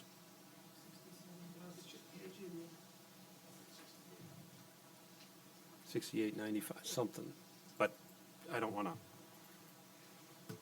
And that cost will be part of the TIF district. Yes, if no project ever goes in there, for example, if what's been speculated that Big Bend is never gonna put that sewer plant in, well, that TIF district is never gonna get developed. Because one of the criteria of developing that TIF district is it won't be developed until there's sewer. And then the implication on property tax. Again, again, the improvements that relate to that TIF district are paid for by the taxes of the property owners in that TIF district. And the taxes that they pay do not just include the town's roughly $2 mill rate. It includes the entire tax bill, which is $12 or $13 tax rate. So the entire tax bill goes to pay those improvements off until the improvements are paid. And we're expecting very little improvements. We're not going to be giving away to a developer just to have that development. I can't see our town board doing that, particularly if we have to relocate the fire station. Okay, then the next series of questions, those are Mr. Wagner, so Mr. Wagner can come up and ask for clarification later on those questions, but that's what I wrote down. And his questions, does anybody else have anything for Mr. Wagner's list of good questions? Okay, then we're gonna go on to incorporation. The next gentleman asked incorporation and why. Yeah, but as stated. He said, is there any other questions? No, I said, Mr. Wagner, I wanted to make a point to Mr. Wagner as a courtesy that we've attempted to answer his questions. He'll get another chance to come back later and say what we missed or if he has any new questions. But I wanted to say we're done unless somebody else has anything in their notes from Mr. Wagner that we've attempted to address. Most of you only had one question, so it'll be easier, but Mr. Wagner had a series of them. I wanted to, as a courtesy to him, say, we're done trying to answer yours. Feel free to come back up later with the rest of your questions on that point. I apologize if I didn't make that clear. Next gentleman had a series of questions on incorporation and why rush, like a lot of people did. I would ask any of the members to, the long-term members, the new members, to add to it the importance of incorporation and the potentiality of incorporation. Chairman, do you have anything? It's mostly to secure our borders and secure our tax base and to allow us to the land use planning and get the future development into our community the way we want to do it. And we are faced with an interchange that's going to be planned and developed by our neighboring village. And I don't want to pick on the neighboring village. We all have friends in the neighboring village. But people come to us and say we're annexing because Big Bend will let us do what we want to do and Vernon won't. And I don't know if you've heard that rumor in the streets or not, but that's a rumor we hear at the town. And so I'm going to say it because I'm not the town resident and they can be mad at me instead of being mad at a town resident. So people annex sometimes, and we have several right now who are annexing because they said, we don't want to deal with the county, we don't want to deal with the town. We want to get what we want, and we think we'll have a better chance with Big Bend. You lose that when they annex. If you incorporate, you get to say, as the chairman said, how the land's going to develop. The Baird agreement, $6,750 to get us to creation of the TIF district. And so we only anticipate spending that amount of money. So do any of the board members want to talk about the incorporation and why we're trying to incorporate? You all have the opportunity. Two of you went to Madison, so you have some expertise. I don't know if you want to share that expertise or. They didn't listen to us. That's all I can say. Well, they told you it's impossible to incorporate under this. They told us some of the ways that we could incorporate, and that was some of the things explained tonight. Some of the reasons that were stated tonight is what some of the reasons they gave us at that time. boundary agreements were a prime consideration. Right. Yep. Okay, the next one I had was, housing, workforce development, and burden on taxpayers. I don't know if those were questions or, you know. Well, yeah, and let me comment about how the TIF process works with the developer. There will be a developer agreement. That developer agreement will contain, if I have my say-so on it, I'm only one vote here, provisions to protect the town of Vernon. In other words, if that developer walks away, he'll guarantee it. He'll guarantee enough increment so that the taxes on that increment, that increased value, will cover the town of Vernon costs, backed up with his guarantee. And what did you say, Supervisor? Bonds for guaranteeing that it will be done. Oh, sure, sure. Letters of credit. Right. Backing up his financial guarantees. It's very typical when you work with TIF districts, particularly because of some of the examples that were referred to, where a TIF district has failed. And I think early on, municipalities were taken advantage of by developers. But I think municipalities are much more wise to that, and we will get protections in that developer's agreement. If the developer balks, I guess we can live without the development. I think everybody in this room will raise their hand and say, could we live without this development? Yes, we can live without it. So it's not that we need to do it. But your point is that puts you in a good bargaining position. The point is to get yourself in the best bargaining position as possible. That's how you get the best deal. Now, did you have more on that? Questions from that gentleman? I have pretty sketchy notes. I think he asked a question of whether we were going to grant any tax incentives. I would say no, other than the TIF district itself and allowing any infrastructure that might be needed to be covered by his taxes inside the TIF. But I don't envision any, again, we don't need the development. I don't envision any subsidies to any developer, whether it's this particular project, which is, it's not even a formal project. We haven't even seen the development plan. It was just interest in it, in a plan. And that TIF district is likely, and we will have a public hearing on it, and further details as that plan is put together by Baird. And they are working on it, as Attorney Macy, maybe not exactly as we speak at 8:30, but they were working on it this afternoon when I talked to them. And it will be mixed use, and it will not be just limited to workforce development housing. TIF districts allow all sorts of projects. A comment was made while I'm on this that, nope, only low-income housing can go in. That's absolutely incorrect. Absolutely incorrect. The next gentleman I had a lot of questions about the cost of the TIF district to create. I believe that's been answered. A cost to create the sanitary district. I don't hate to put the clerk on, do we have any thoughts? It's what's been cost has been to create the sanitary district? Just your legal bills. Yeah, I mean, it's just. And a legal descriptions. Right. We're talking about hundreds of dollars.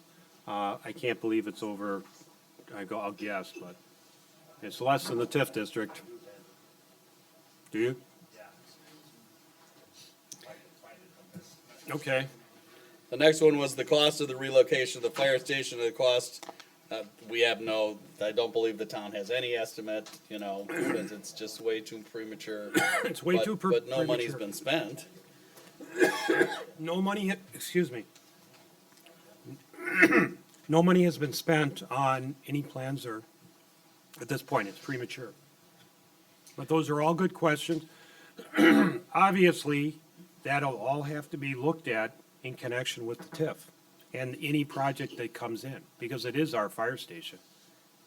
And the developer who made a proposal The first item I asked him, well, we get to use the fire station until, until we have a suitable replacement. He said, absolutely. Mr. Chairman, I do have the cost as of today. We've spent $2,855.40 on legal, $2,855 in planning, is $6,676 in surveying and determining the town's boundary, for a total of $9,531.60. That's on the entire TIF district, Yes. sanitary That- district, border, Yeah, incorporation, that's everything. Right, that doesn't include the Baird contract. Okay, so add the Baird, it's what Attorney Macy says, it's all included except the Baird contract. Correct. And we just read the Baird contract at $6,750. Right. Yeah, Gary requested. Okay.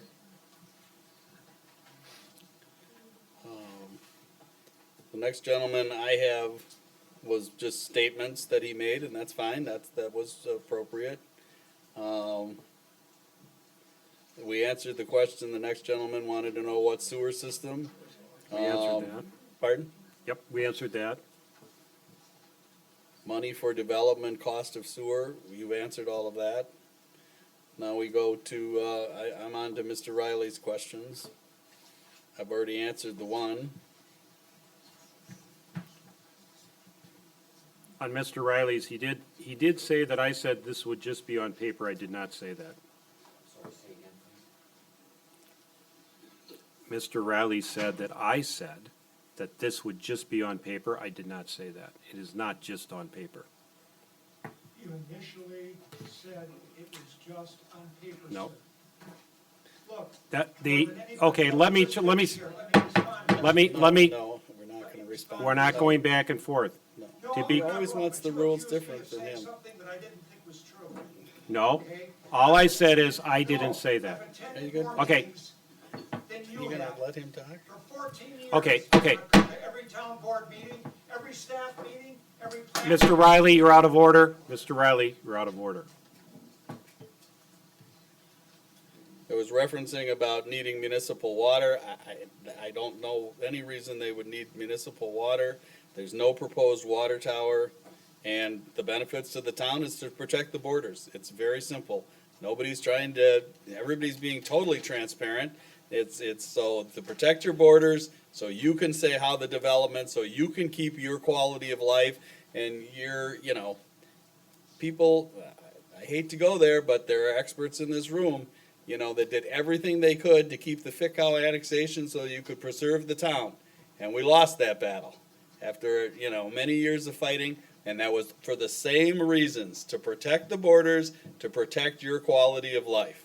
But now Big Ben gets to decide happens on all of that land, and that's gonna change your quality of life if you live near that area. And you'll have no say over it. So it's not, it's not any big secret why, the communities that are fighting, the communities trying to do this, are saying it's all a sham because you really don't want to incorporate. You're only incorporating to protect your borders, and you shouldn't be able to protect your borders. You should let us annex you away. Have you been following what the city of Waukesha in the paper is doing to the town of Waukesha to try to stop the town of Waukesha from doing exactly what you're attempting to do? They're pulling out every stop they can to try to stop the town of Waukesha. And, so the next series is. Well, before we leave that, I do believe Mr. Riley also made statements regarding the chances of succeeding into incorporation and said that as he recalls, it was minimal. Got it on tape. I'm sure you do. I'm sure it does. I attended a staff meeting. Okay. And I heard exactly what Mr. Mason said to you. And I'm not denying it. I'm saying that the chances are slim, but are you willing to take the chance? Right. But in addition to That's, that, you said you could possibly Okay. be tied up for years in litigation. And they could be covered by insurance. I didn't Let's say get who was his- going to pay for it. Let's get his full statement instead of a partial statement. I was at those meetings I will read too. it at the next town board meeting.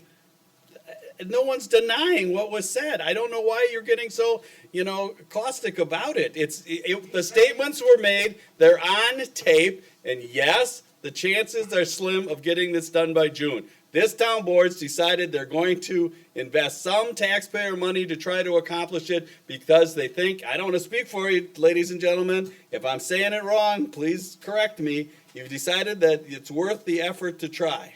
That's right, but you offered the other statement, and that was that we could be tied up for years in litigation. Okay. Absolutely. Out of What order. happens if we don't win it? You're, Joe, Mr. Riley, I'm just please, correcting you. please, Hey, look, you work for us. please. You work for us. You're out of order. You can be, everyone, hey, everybody in this room is being civil. Please be civil. The next person asked whether other areas were considered for the sanitary district and the TIF district. And the answer was yes. Yes, we did. But mainly they were along National Avenue and the old golf range, a property next to it, two properties next to it, the property against the street, across the street. But they decided to keep the cost to a minimum by having the town property be the property where the sanitary district would be proposed and where the TIF district. The cost is dramatically less when you're the only property owner than trying to work with all the other property owners and try to bring them in. Also, no one came forward to say there's any potential development they want to do on that. I mean, is it public knowledge that the lot has sold? I mean, we have a new owner, right? The proven properties, 3-acre parcel in ES, it hasn't closed, it's on a sale. Well, he petitioned to annex to the Big Bend. I mean, that's Right. public knowledge, anybody who's following it. Right. We're losing another potentially 3 acres on National Avenue to Big Bend because he thinks he should want to develop in Big Bend.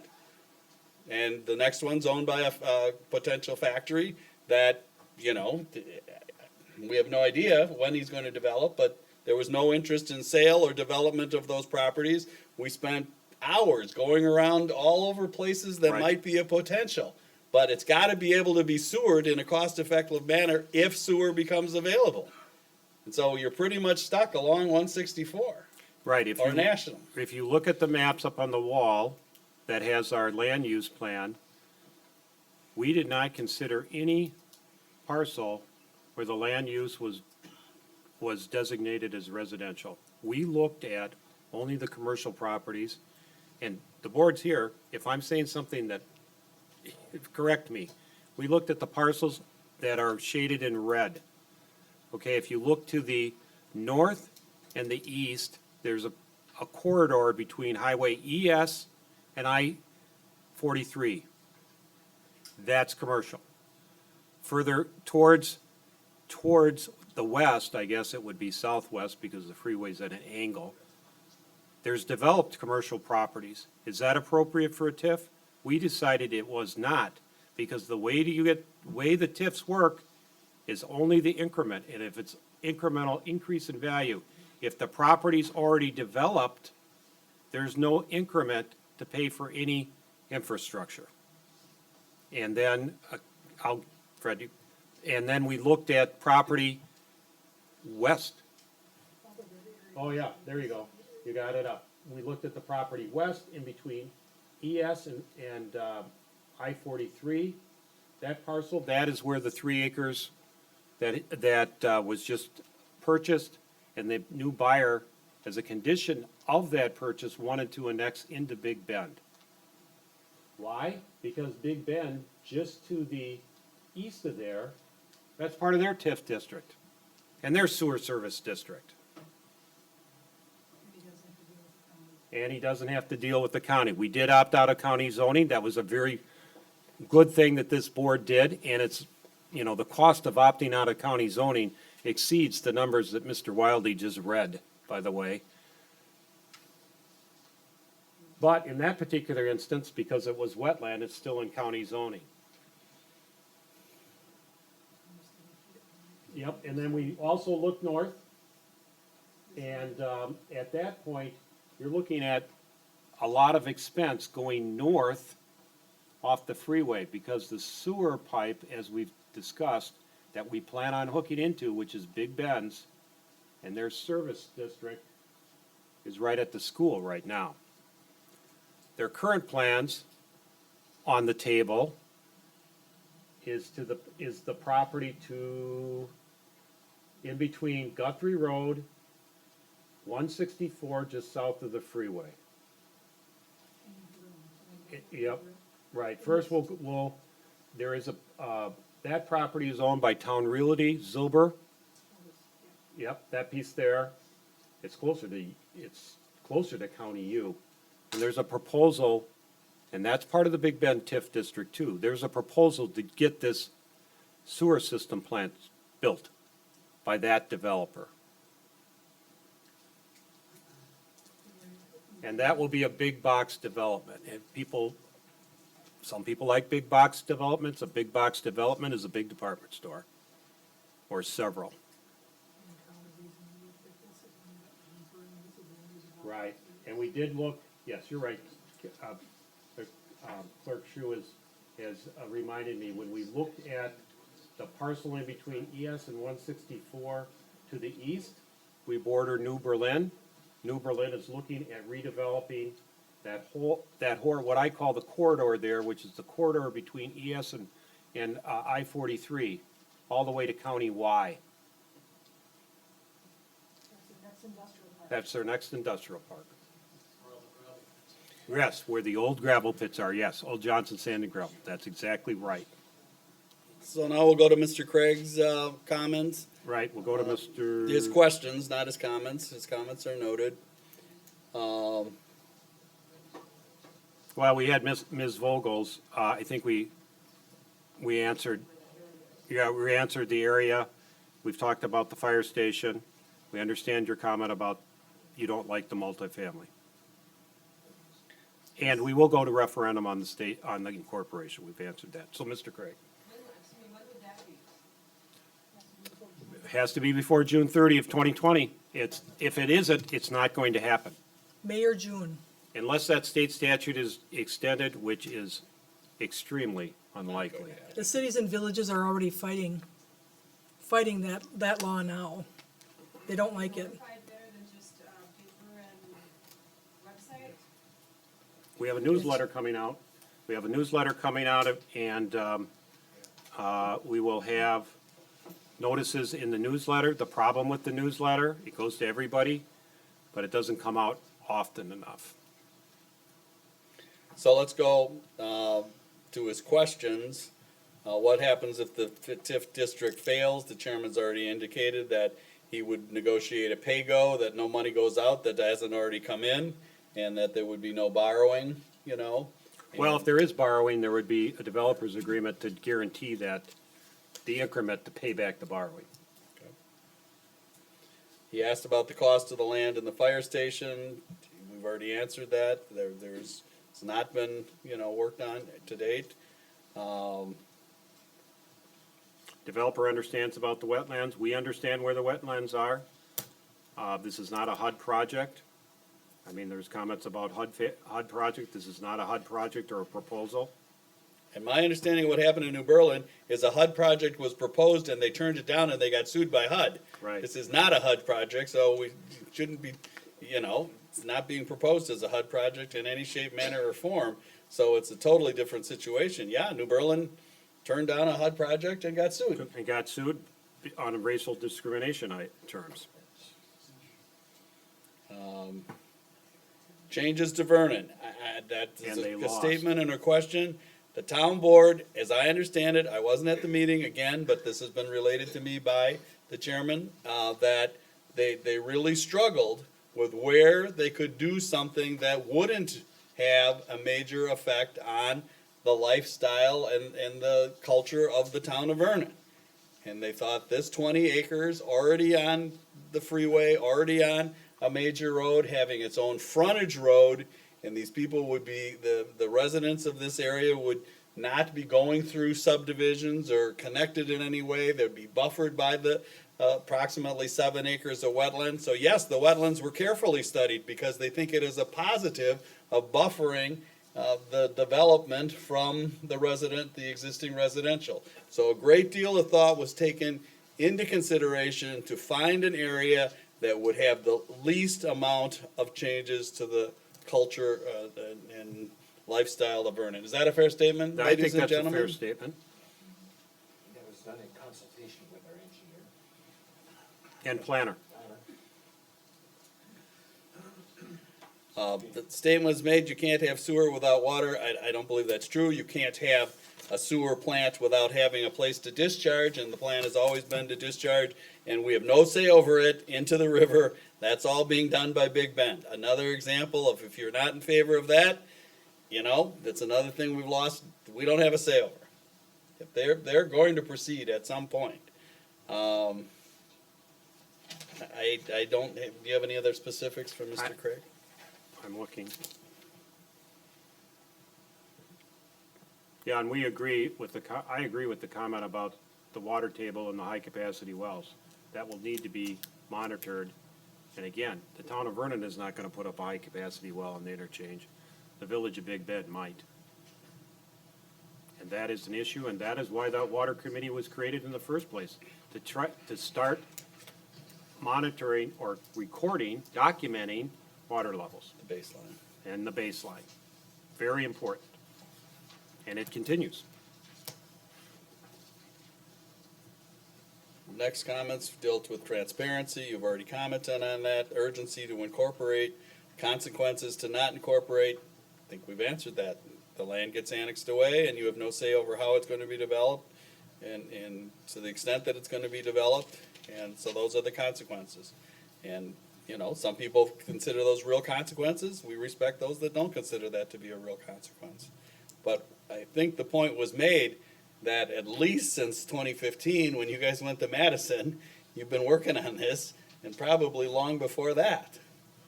And so this is not a new concept or a new idea to try to preserve the borders. Okay, written comments can be submitted. Is there deadlines? That's totally up to you. I mean, you can say, I don't know when you're gonna take this up, but the next town board meeting, then the comments would be until the next board meeting.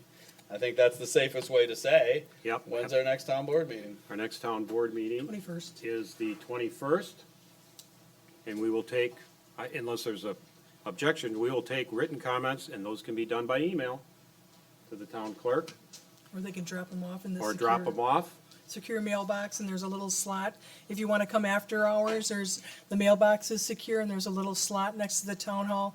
That's secure. You're welcome to email them. Come in. Right. We didn't forget about you, Mr. Bucket. Or Mr. Kraus. Sorry. Sorry. So please get them in. We will look forward to them, and we will consider them all and try to provide information and answer questions like we're trying to do right tonight. And I'm hoping we are making progress on that front.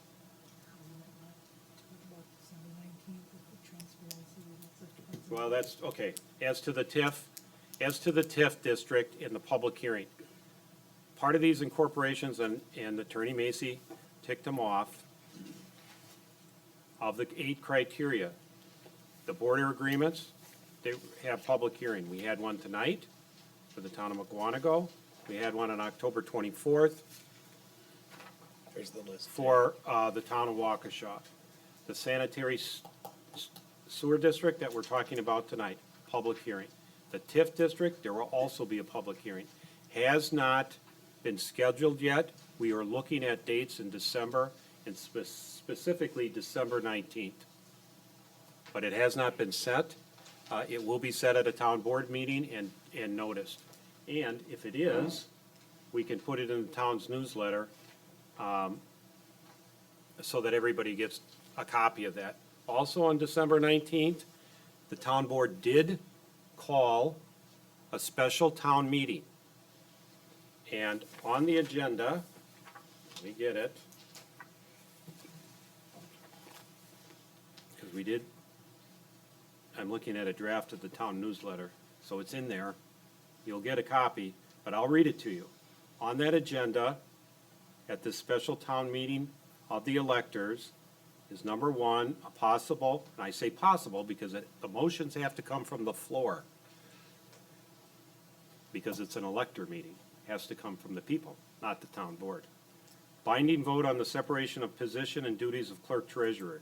Number two, information and possible advisory voting on fees for brush pickup, wood chip delivery, and burn permits, and cable franchise fees.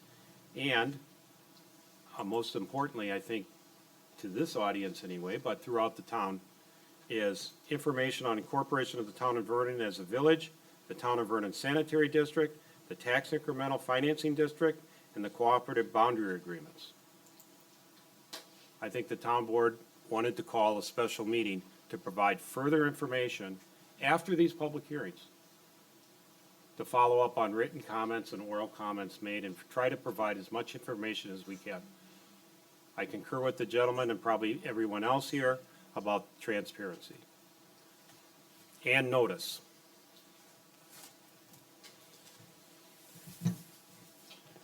And the last one was the referendums, and you've already answered those. There's a referendum on the incorporation. There is no referendum on the sanitary district or the TIF district. Comments by town board. Like I say, I didn't mean to monopolize or have the town attorney to monopolize the conversation or the discussion. I have none. I have a comment. Okay, Supervisor This is for Attorney Macy. With the sanitary district, is there an expiration date on this as with the TID district? Because that will expire in 20 years once it's No. incorporated. No, the TIF district continues until, the sanitary district continues until you get rid of the sanitary district. So if the project never goes ahead, or you don't incorporate, or you don't need it, we can dissolve the sanitary district. There's a procedure for dissolving the sanitary district. But, you know, also there's no cost if you kept it, you know, so. Right, and on the as you referred to, Supervisor Millies, on the TIF district or TID, there is by statute a limited life. 23, I thought it was, but something like that. It depends which one it is. It depends on which one, you know. And you is can close them out established. earlier. If you've not And expended a lot of monies, you can close them early. you close them out early, and the Department of Revenue actually requires you to close them out earlier once all the project costs are paid for. They have to be closed out Because you early, can't spend the money on anything. because you can't spend the money on anything else. Other than the project cost. Right. But we're, I think we're gonna, in just, as soon as the board members are giving their comments, we're gonna open it up for another round of questions. Okay, fair enough, everyone? Sure. Okay. Supervisor Mahalik. I've been in a town for quite a while, served on the board for quite a while, and have dealt with boundary agreements and everything else that you can consider. This opportunity that came up just recently, and it's been out for 4 years, it'll run out in 5 years, which is June 30th of 2020. The old criteria for incorporation, okay, were much more stringent than what this is.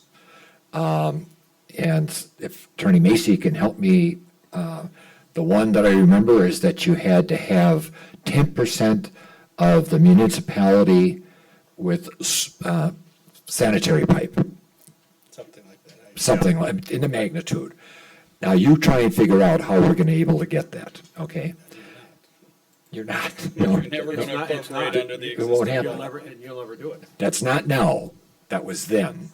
And there were so many things that were in that prior situation from the state that made it virtually impossible, okay, for the town of Vernon to incorporate and stop these annexations. This annexation business has gone back a long time, as been talked about here on the, between the chair and Attorney Macy. And this is a wonderful opportunity with not having a lot of expense. And as was just said regarding the TIF and the sanitary district, those could happen 10 years from now. There's nothing that says it has to happen right now. So that if we go ahead and approve this, we have the sanitary district identified, we have the sewer district identified, that we will then, and meeting all the other criteria, we will then be able to incorporate, and the annexations will cease to exist. Until, I don't know what else, I can't put a ending date on it, but this is a great, great opportunity for the town of Vernon. And you have all good questions tonight, but don't forget the overall objective of what we're trying to achieve. Thank you. Further comments from the town board? Supervisor Wiley. Yeah, we've talked at length in regard to, with the attorney, in regard to our possibilities. Oh, it's Yeah. on, okay. Yeah, it's on. That's good. The possibilities of incorporation. This is one of the few instances where we have the opportunity to do this. And most of these communities that are trying to incorporate right now are going to face legal challenges from neighboring communities because they don't want to have them do it. And I think I can speak for Mr. Macy. He informed us that we are probably at a very great advantage in being able to accomplish this for the simple fact that Big Bend does not have any money to fight any legal issues with the town of Vernon. We can proceed with the incorporation plans and not fear that the village of Big Bend is going to throw a huge amount of roadblocks in our way because they can't afford to do it. My only concern is in regard to the sewer service, and it would have to come from Big Bend, and I'm still a little apprehensive in regard to whether they can actually accomplish this feat, for the simple fact that they've been trying for years to develop that land up around I-43 without, and they don't have the money to accomplish it. There's been a change in leadership, we know, in Big Bend, and the gentleman that's in charge down there is a very proactive. He's a good friend of the towns in regard to our association with him, and I think that he will make every effort to accomplish this fact. But I have to wait and see. But that's where my position is right now. And I would add to that, if the village of Big Bend actually develops and builds a sewer system, they will be looking for customers. And that's troublesome because we will lose more land and they will go north of the freeway. And then there's an obvious one there. You will be in control if you're a village, and if your residents still want to develop on sewer and water, the property owners, you can negotiate with Big Bend to allow them to buy service from Big Bend. So we're not cutting off those people who still may want to develop at some point, but you'll control what's developed, how it's developed, the extent of the development. But that doesn't mean those people who may have been sitting on valuable land all these years, hoping someday to develop on sewer and water, will be totally stopped from doing so. And I think that's, I'm sure there are some people out there. So I just want to make that point too, that, everybody can be, there could be a win-win. But, all right, it's a time to open it up to more questions. Are we and comments? done with the town board? So we'll open it up. Sir, I saw your hand. I saw your second, ma'am. Yours third, fourth, fifth. Okay, we have some. Steve Pesky, South 70 West 22355 Sonoma Way. I just have one question. Of these 8 conditions, obviously the sewage district is the most challenging. Is there an expiration date on that the town of Vernon needs to have an operating sewage district? And if we don't make it operational, like we can't connect to Big Bend, that would negate our opportunity to become incorporated? Is there a fixed, Well, that's a difficult question. The law says that you have to meet the 8 requirements. The law says to do a TIF district, you have to have sewer. So I have to tell you that I believe at a minimum, the town board is going to have to negotiate and enter into a contract with Big Ben's so that we can convince the world that we have access to sewer when it becomes available. But if it doesn't become available, the developments aren't going to occur, but you still might be incorporated. Because you'll have the sanitary district and you have the TIF district. But I don't believe the TIF review board will see it as a really viable TIF district unless we have that contract in place. I'm not hiding anything, we're being totally transparent. You can't walk in and tell the TIF review board, we want a TIF district to do a potential development, but we really don't have sewer, or even the potentiality of sewer. Yeah. Everybody knows the plant's been approved, everybody knows money's been expended, everybody knows that it's been sitting there waiting to see if it's gonna occur, and we're gonna make all of that known, but I think you gotta have something in place. To me, to sell this to the TIF board, I think you gotta have proof that at least Big Ben's talking to you. But again, the statute says the town has created at least one TIF and has established a town sanitary district. As far as which one's harder to do, it's going to be the TIF district. Because we need a vote. Because we need a vote, not by the town board, but by One of three, county. VOTEC or school district. Yep. Have to approve your Mukwonago TIF School district. District, county, and the TEC, WCTC. WCTC. And they come and they take this very serious and they scrutinize these plans. I've already been at the meetings for Waukesha's plans. They have a lot of questions and they're not gonna approve a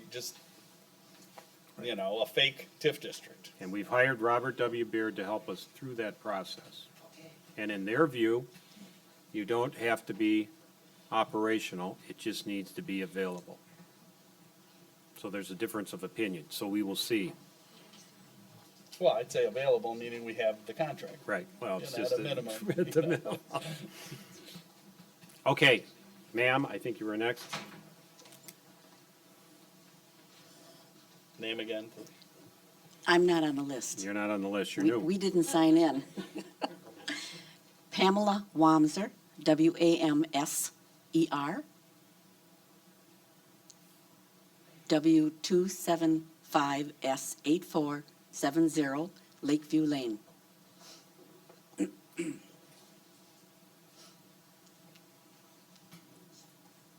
Oh, okay. I'm not here to complain about anything. I just want to ask something. Of the 20 acres that you're talking about, they want to develop, how much land does the fire department cover of that? 3 with the parking lot? That much? I'm just wondering why they can't build around it. Why move it? Maybe they can. Maybe they can. But you have to have enough density of the units in order to make the TIF work and to convince people to vote for the TIF to pay for the cost of getting the sewer from where the sewer line is. Now, if the Big Ben builds it before we get there, then there's no cost. I mean, the fire department has toilets. Where does that go to? Well, they have a Yeah, septic that's- system. They have a septic system. Oh, okay. Isn't there any other land where they can stretch? I mean, Miss Vogel back here, if I were her, I wouldn't want the fire department to go away because I'd like that if there's an accident, I want them close by. I'm just wondering why they can't work around it. It's possible. Thank you. Now I've lost track of who was third, so please. Well, Mr. I was third, and he answered my questions like the first gentleman's around how the TIF and the sanitation works. Okay, sir, you can, yes.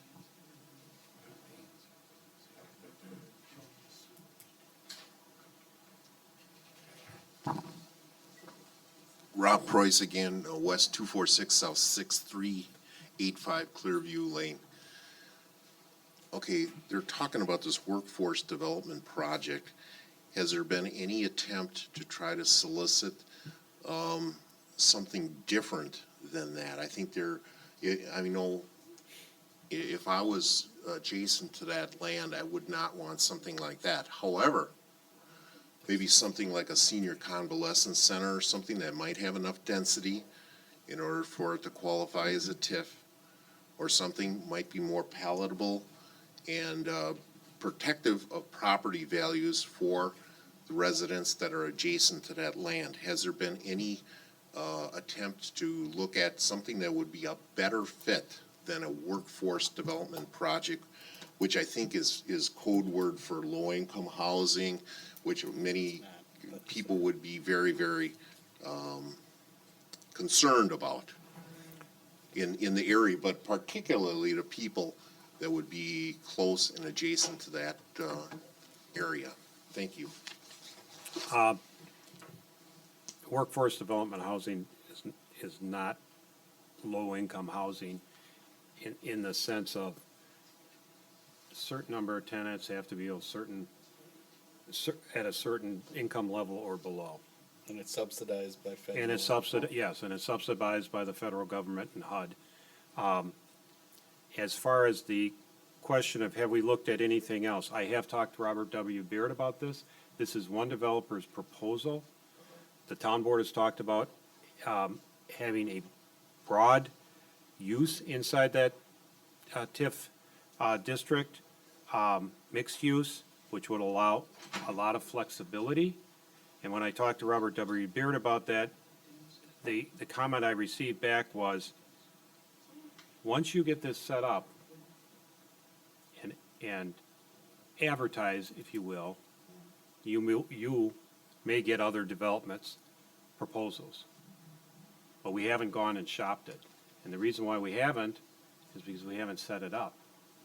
You got to get it established to go shop it.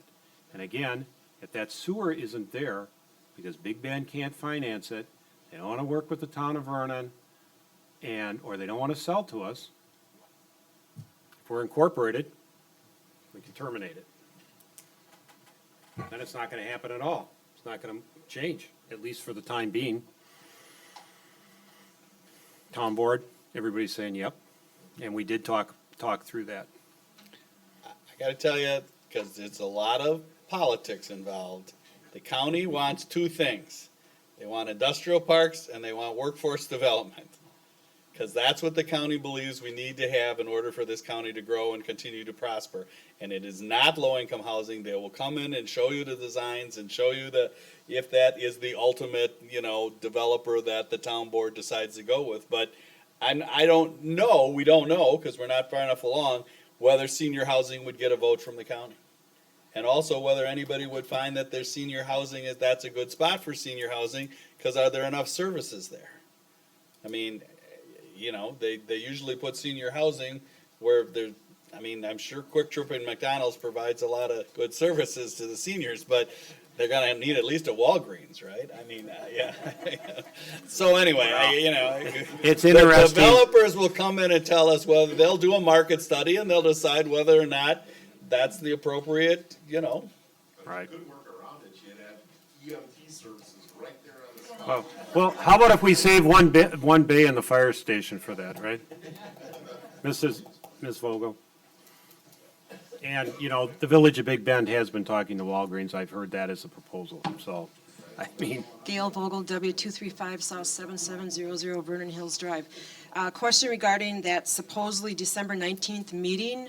Seeing the crowd that you have here, and if this is going to be the newsletter, are you going to have it here? Are you going to put it elsewhere so it can accommodate enough people? And my second thing is, you're talking about as far as with incorporating as far as saving borders, or securing borders, I should say. I really didn't follow that much, but that big to-do that was going on where you had the mediator come in and the whole bit as far as with that farmland over there in Mukwonago with the Porter Farm and all that. Is that still going to be going on then as far as, because you were giving property away there, not right away, but I think it was like 5, 10, 20-year thing. So what's happening with that? Is that going away then? I just scribbled down your comment about capacity, and I think we can check to see if the school's open. And we did check, and they're getting back. As far as the Village of Mukwonago, Town of Vernon Cooperative Border Agreement, we did receive a decision from the Department of Administration today, and they are returning the cooperative plan to the village and to the town as it failed to meet the statutory requirements.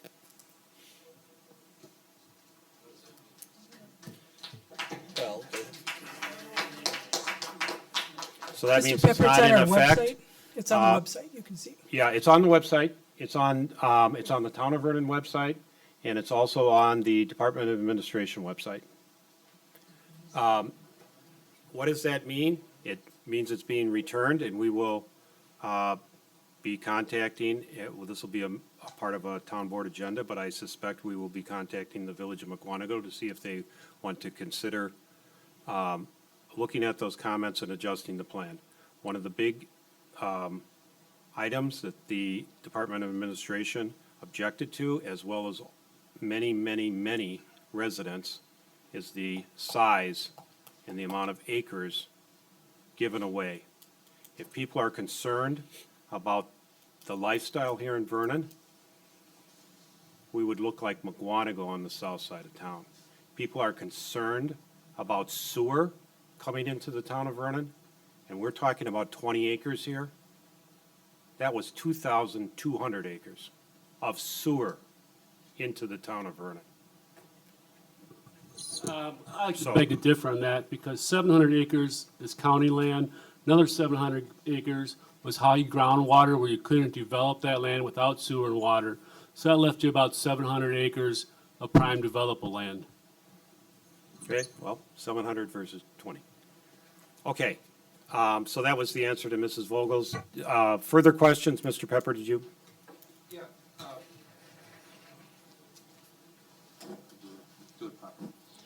Jim Pepper, South 66, West 25070 Skyline. Item number 6 on this incorporation requirements. It says that you have to have entered into and be bound by at least 2 separate cooperative boundary agreements. If we enter into one with the town of Mukwonago, that's one. What is the other one? Town of Waukesha. or the Village of Mukwonago. Or the village of, or the town of. Are those being worked on as well?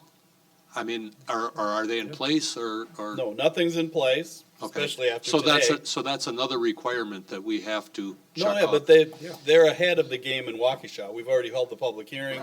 The the comments are being reviewed, and the agreement's being modified to based on today's decision.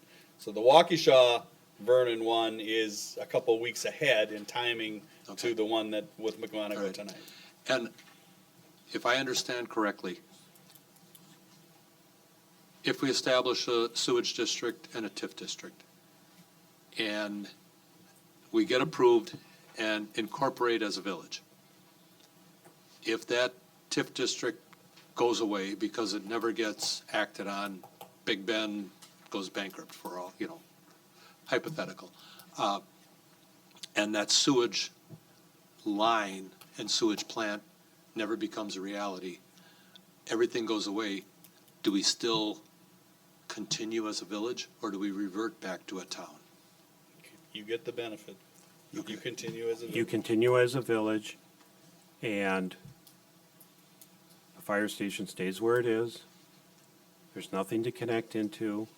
One of the requirements of that TIF that will be imposed is it doesn't get developed without sewer.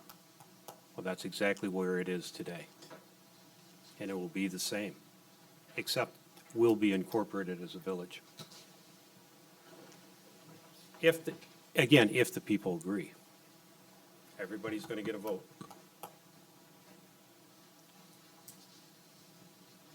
Okay, further public comments, questions? Yes, sir.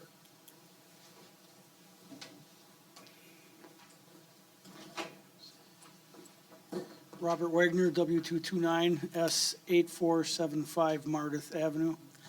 I don't know if it was stated earlier because I came in a little late. This law that's been in place for almost 5 years, why didn't anybody know about it? Does anybody know what happened there? Well, we know what happened. It was hidden in the budget bill. thousands of pages of legislation and nobody knew about it but the town of Windsor and the town of Maine apparently. And all of a sudden Lisbon or Brookfield saw it. We don't know how. And they started contacting, other neighbors to ask them to do cooperative boundary agreements. Brookfield contacted Waukesha. Waukesha said, hey, wait a minute, maybe we could fall under this.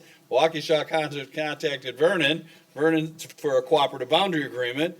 Vernon said, oh, maybe we'd fall under this. Now the town of Oconomowoc, the town of Lisbon, the town of Brookfield, the town of Waukesha, and the town of Vernon are all trying to rush to see if they can meet this deadline.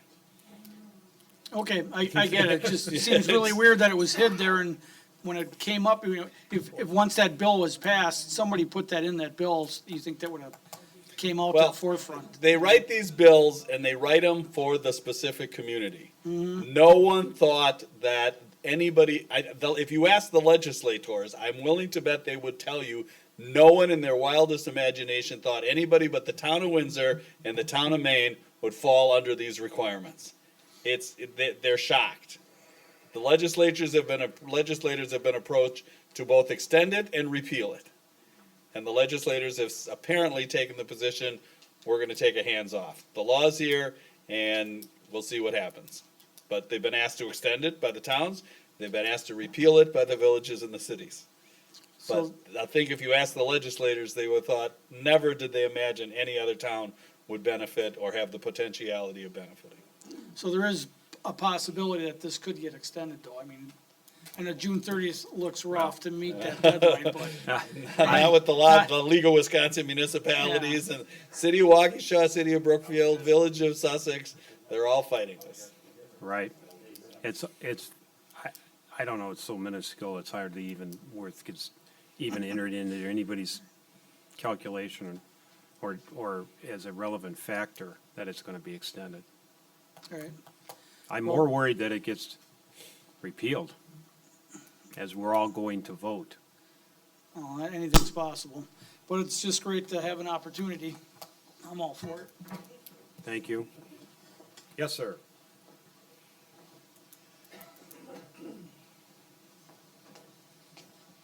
Jeff, I have your address. You can just state your name, I've got your address. Jeff Jaywitz. I got a question with the fire station. The Waukesha Sheriff Department uses that as a substation. Do they pay us rent or anything, or do they just use that? Just use it. They just use it. So I was just questioning, because if that's some tax base or something, if we would lose that also. The other thing, Board Member Gary Weiler said that you guys keep on using that word if and, with litigation and stuff like that. You stated that Big Ben doesn't have the money, that if this goes to litigation, they couldn't afford to really put up big roadblocks and everything else. If that is, I guess I'm trying to understand it. If that's true, then how are they gonna get money to do the sewer district? Oh, wasn't your point, Supervisor Wiley, because they don't have the money to build the sewer plant, they wouldn't have the money to litigate with us? Or if they did, it would look politically awfully bad. How are So they I gonna get don't the know. money to do the sewer district? We can't speak for them, but it's anticipated that some project will go ahead and create the TIF money to build the sewer district.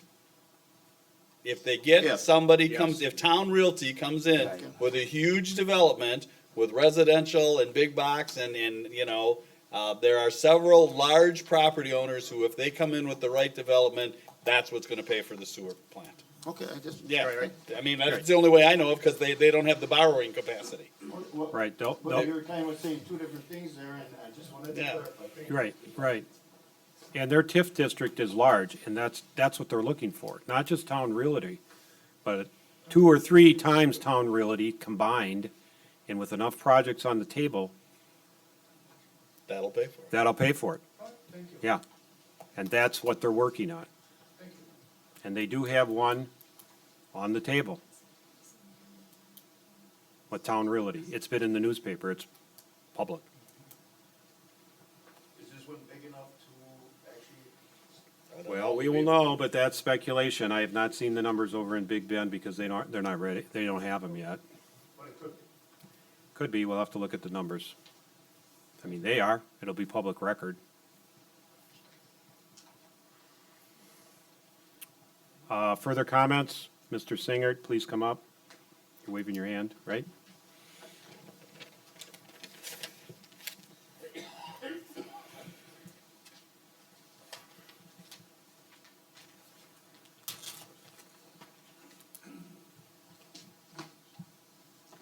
West 254, South 7890, Hilo Drive. Today is a very, very important day. And I say that because a lot of us have cooperated with making elections available, having referendums, and the evidence is quite clear. When we had two public hearings on the subject, and what I'm referring to is that the Department of Administration in an email has declared that the agreement that was passed by previous board and boards is now not valid, and that it needs a lot more work. And according to the statute, we have 90 days, and we have to resubmit or say equivocally no to giving away 2,200 acres of the town of Vernon. So I understand from conversations that it will be a subject in the newsletter, but I'm making it aware, as the chairman has said tonight, that it did occur. And I am probably surprised as much as some other people are. And that we now have a right to say no to that agreement and look for a better solution than what was proposed and approved on January 3rd by the old board and by the 15th in the village of Mukwonago. And that is great, great news for the town of Vernon. And I thank you for the opportunity to emphasize that tonight. Thank you. Further public comments? Board comments? Attorney comments? Okay, we'll close the public hearing. And Make a motion, we adjourn? is there a second? I'll second the motion. Discussion? All in favor? Aye. Opposed? Thank you, everyone, for coming. Appreciate all of the comments. Appreciate the civil behavior. And we look forward to seeing and hearing from you December 19th. We're adjourned.